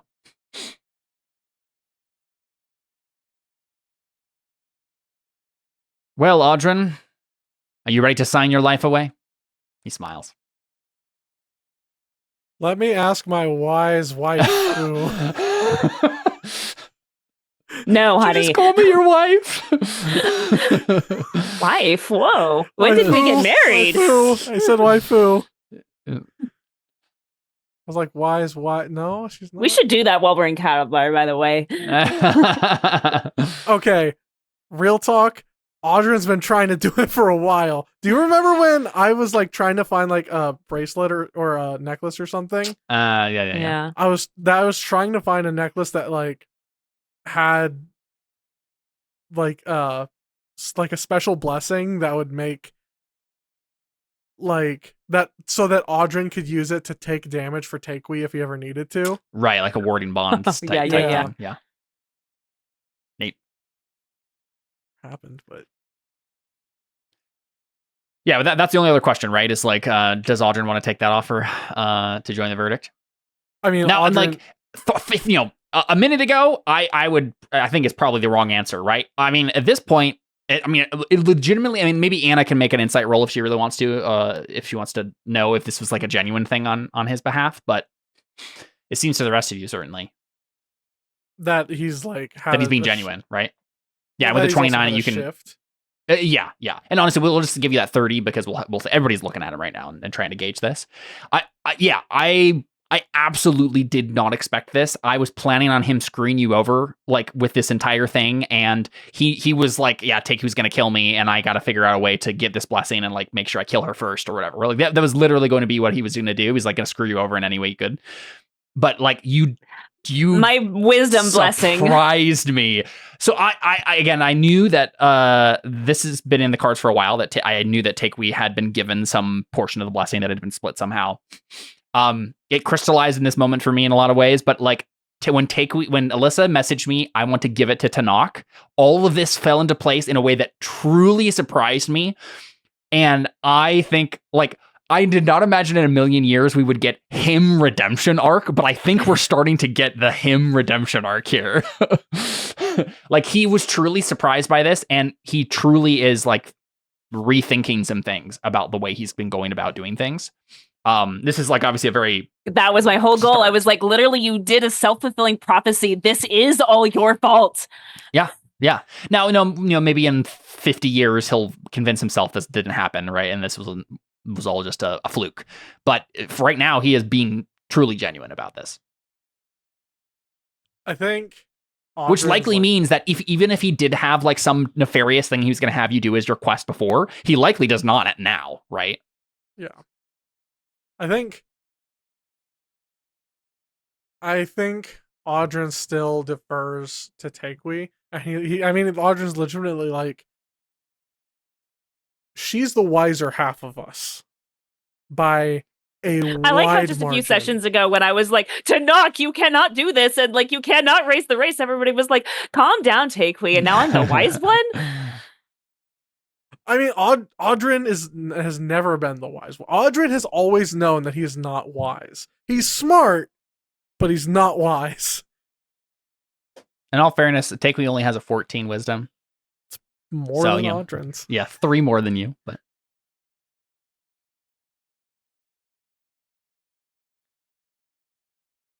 But yeah, Audrin's like, I will defer. Yeah, what do you think, Takewee? Because it's a pretty big boon, right? Right. Having all the resources of the verdict.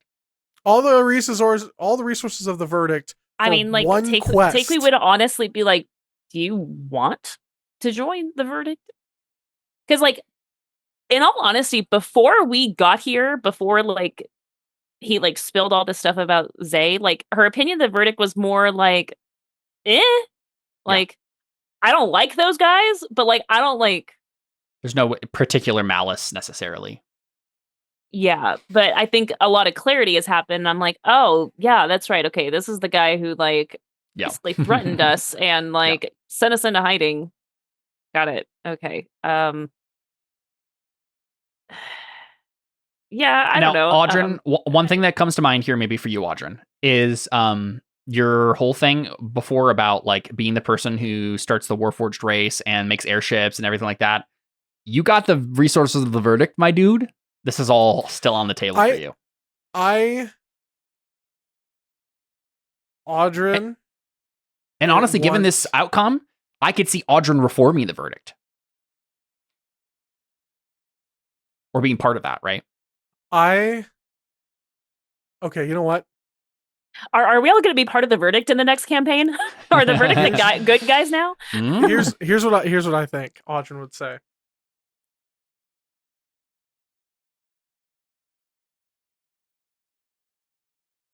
In the past, the verdict has had potentially more shady dealings than I prefer to deal with. I don't think that has to be the permanent direction of the verdict. And does Audrin know anything about Akashi in the first place? No, I don't think so. Does he know that he's like he would have said that like he left the verdict. Okay. But he said so Audrin knows that he left the verdict and that Audrin that Akashi that Akashi is heroic. Yep. So I think Audrin is like, how I might be willing to work with the verdict if you, me, and this Akashi character can work together to take it in a new direction, a better direction than it's ever been in. Make persuasion check. Oh, that's the thing that I'm not good at. Can you use your like Flash of Genius to get a bonus on it though? I can make it better with Flash of Genius, but better doesn't. Yeah. Now you could get some help. I mean, Takewee probably has already given you help at this point. You can take advantage for that.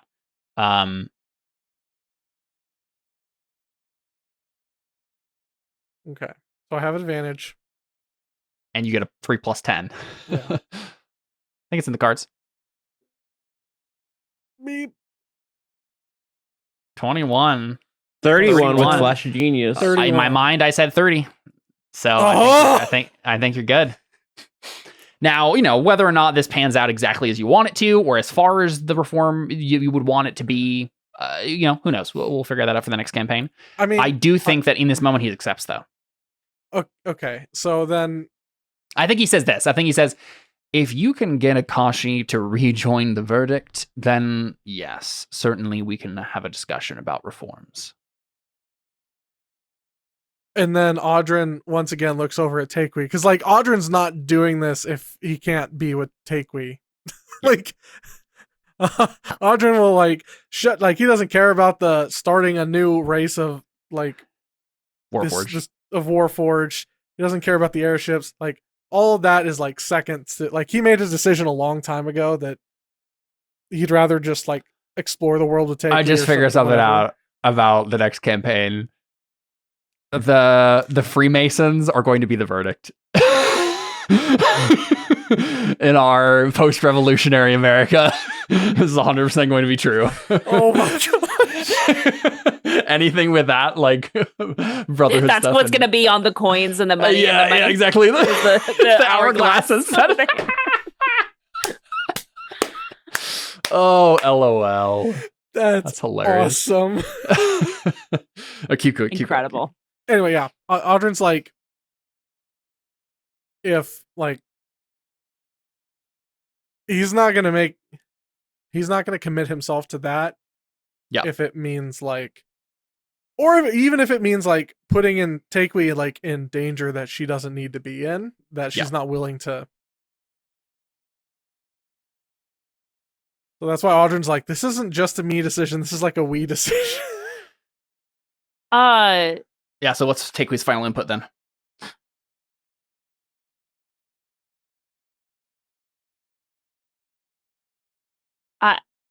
I'm kind of like, To be, I'm a little surprised with the conversation too. I guess, I guess, I don't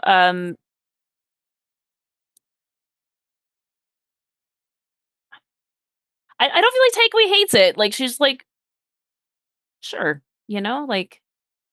I feel like this is a definitely because like earlier, this isn't like the Lady of Pain when the Lady of Pain was like, I will give you everything that you desire. Exactly. This is more like, yeah, let's do a business deal, kind of a thing. And I feel like she's like, this is going to help you accomplish your dreams. Like, and I want you to do that. This is also going to help us save the world. And that's too, right? So I kind of feel like Audra's priorities. Such a good moment. Audra's priorities is like, make sure Takeway's okay, fulfill his promise to Miggy, to Mikhail with the bringing back Takeway's sister. Then it's saving the world. Then it's your hopes and dreams. My hopes and dreams. Yeah. I'm like, save the world. Audryn's save my sister.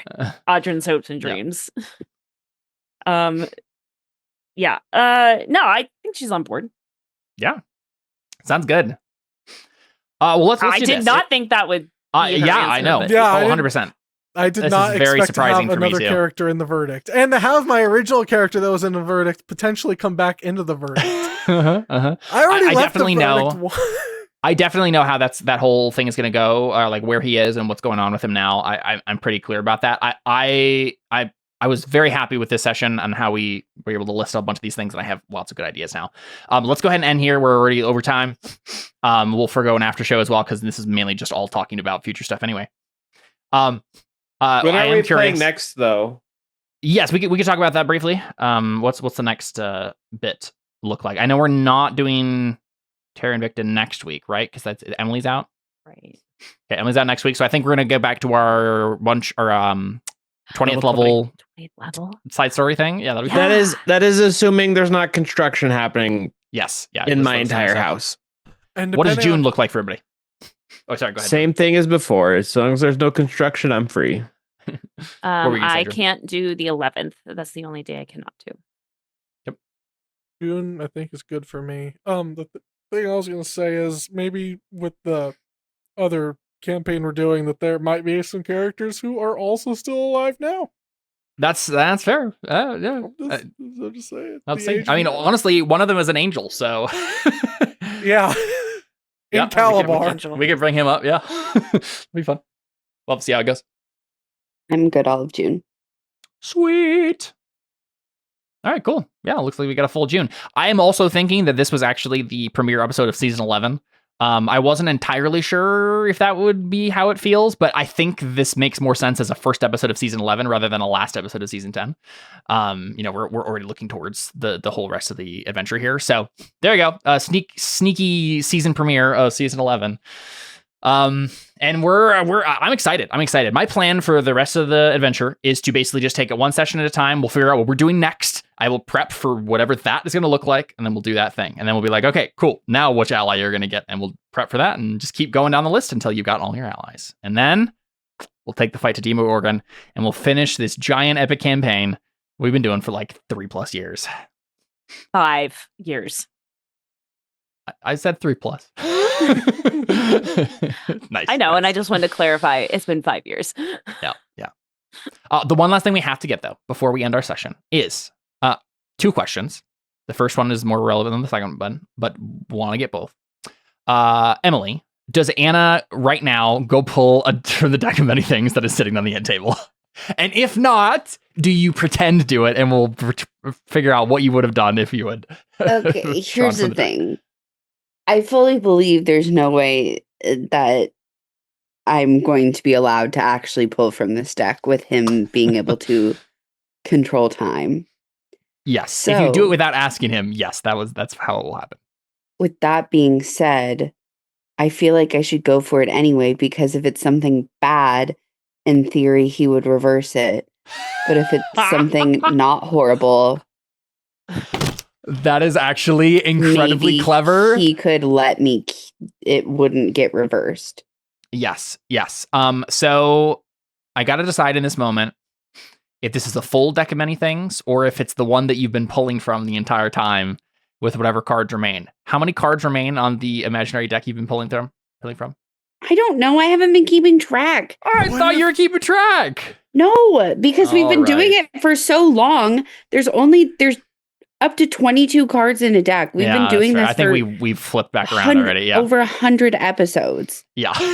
Caleb, what if she's actually had it the whole campaign, like legitimately, and then he's actually continuously been reversing it every time, and then that's how he got the deck of many things was from LOL. her. Every time she pulls a card, it gets added to his deck. Yeah. That's why he says don't touch it, because he's like, yeah, we've already had to undo enough of your garbage. Okay, let's do this first. Emily, go ahead and roll a D100 for me, and we'll see how many cards are in this deck. Is it a 13 card deck or a 22 card deck?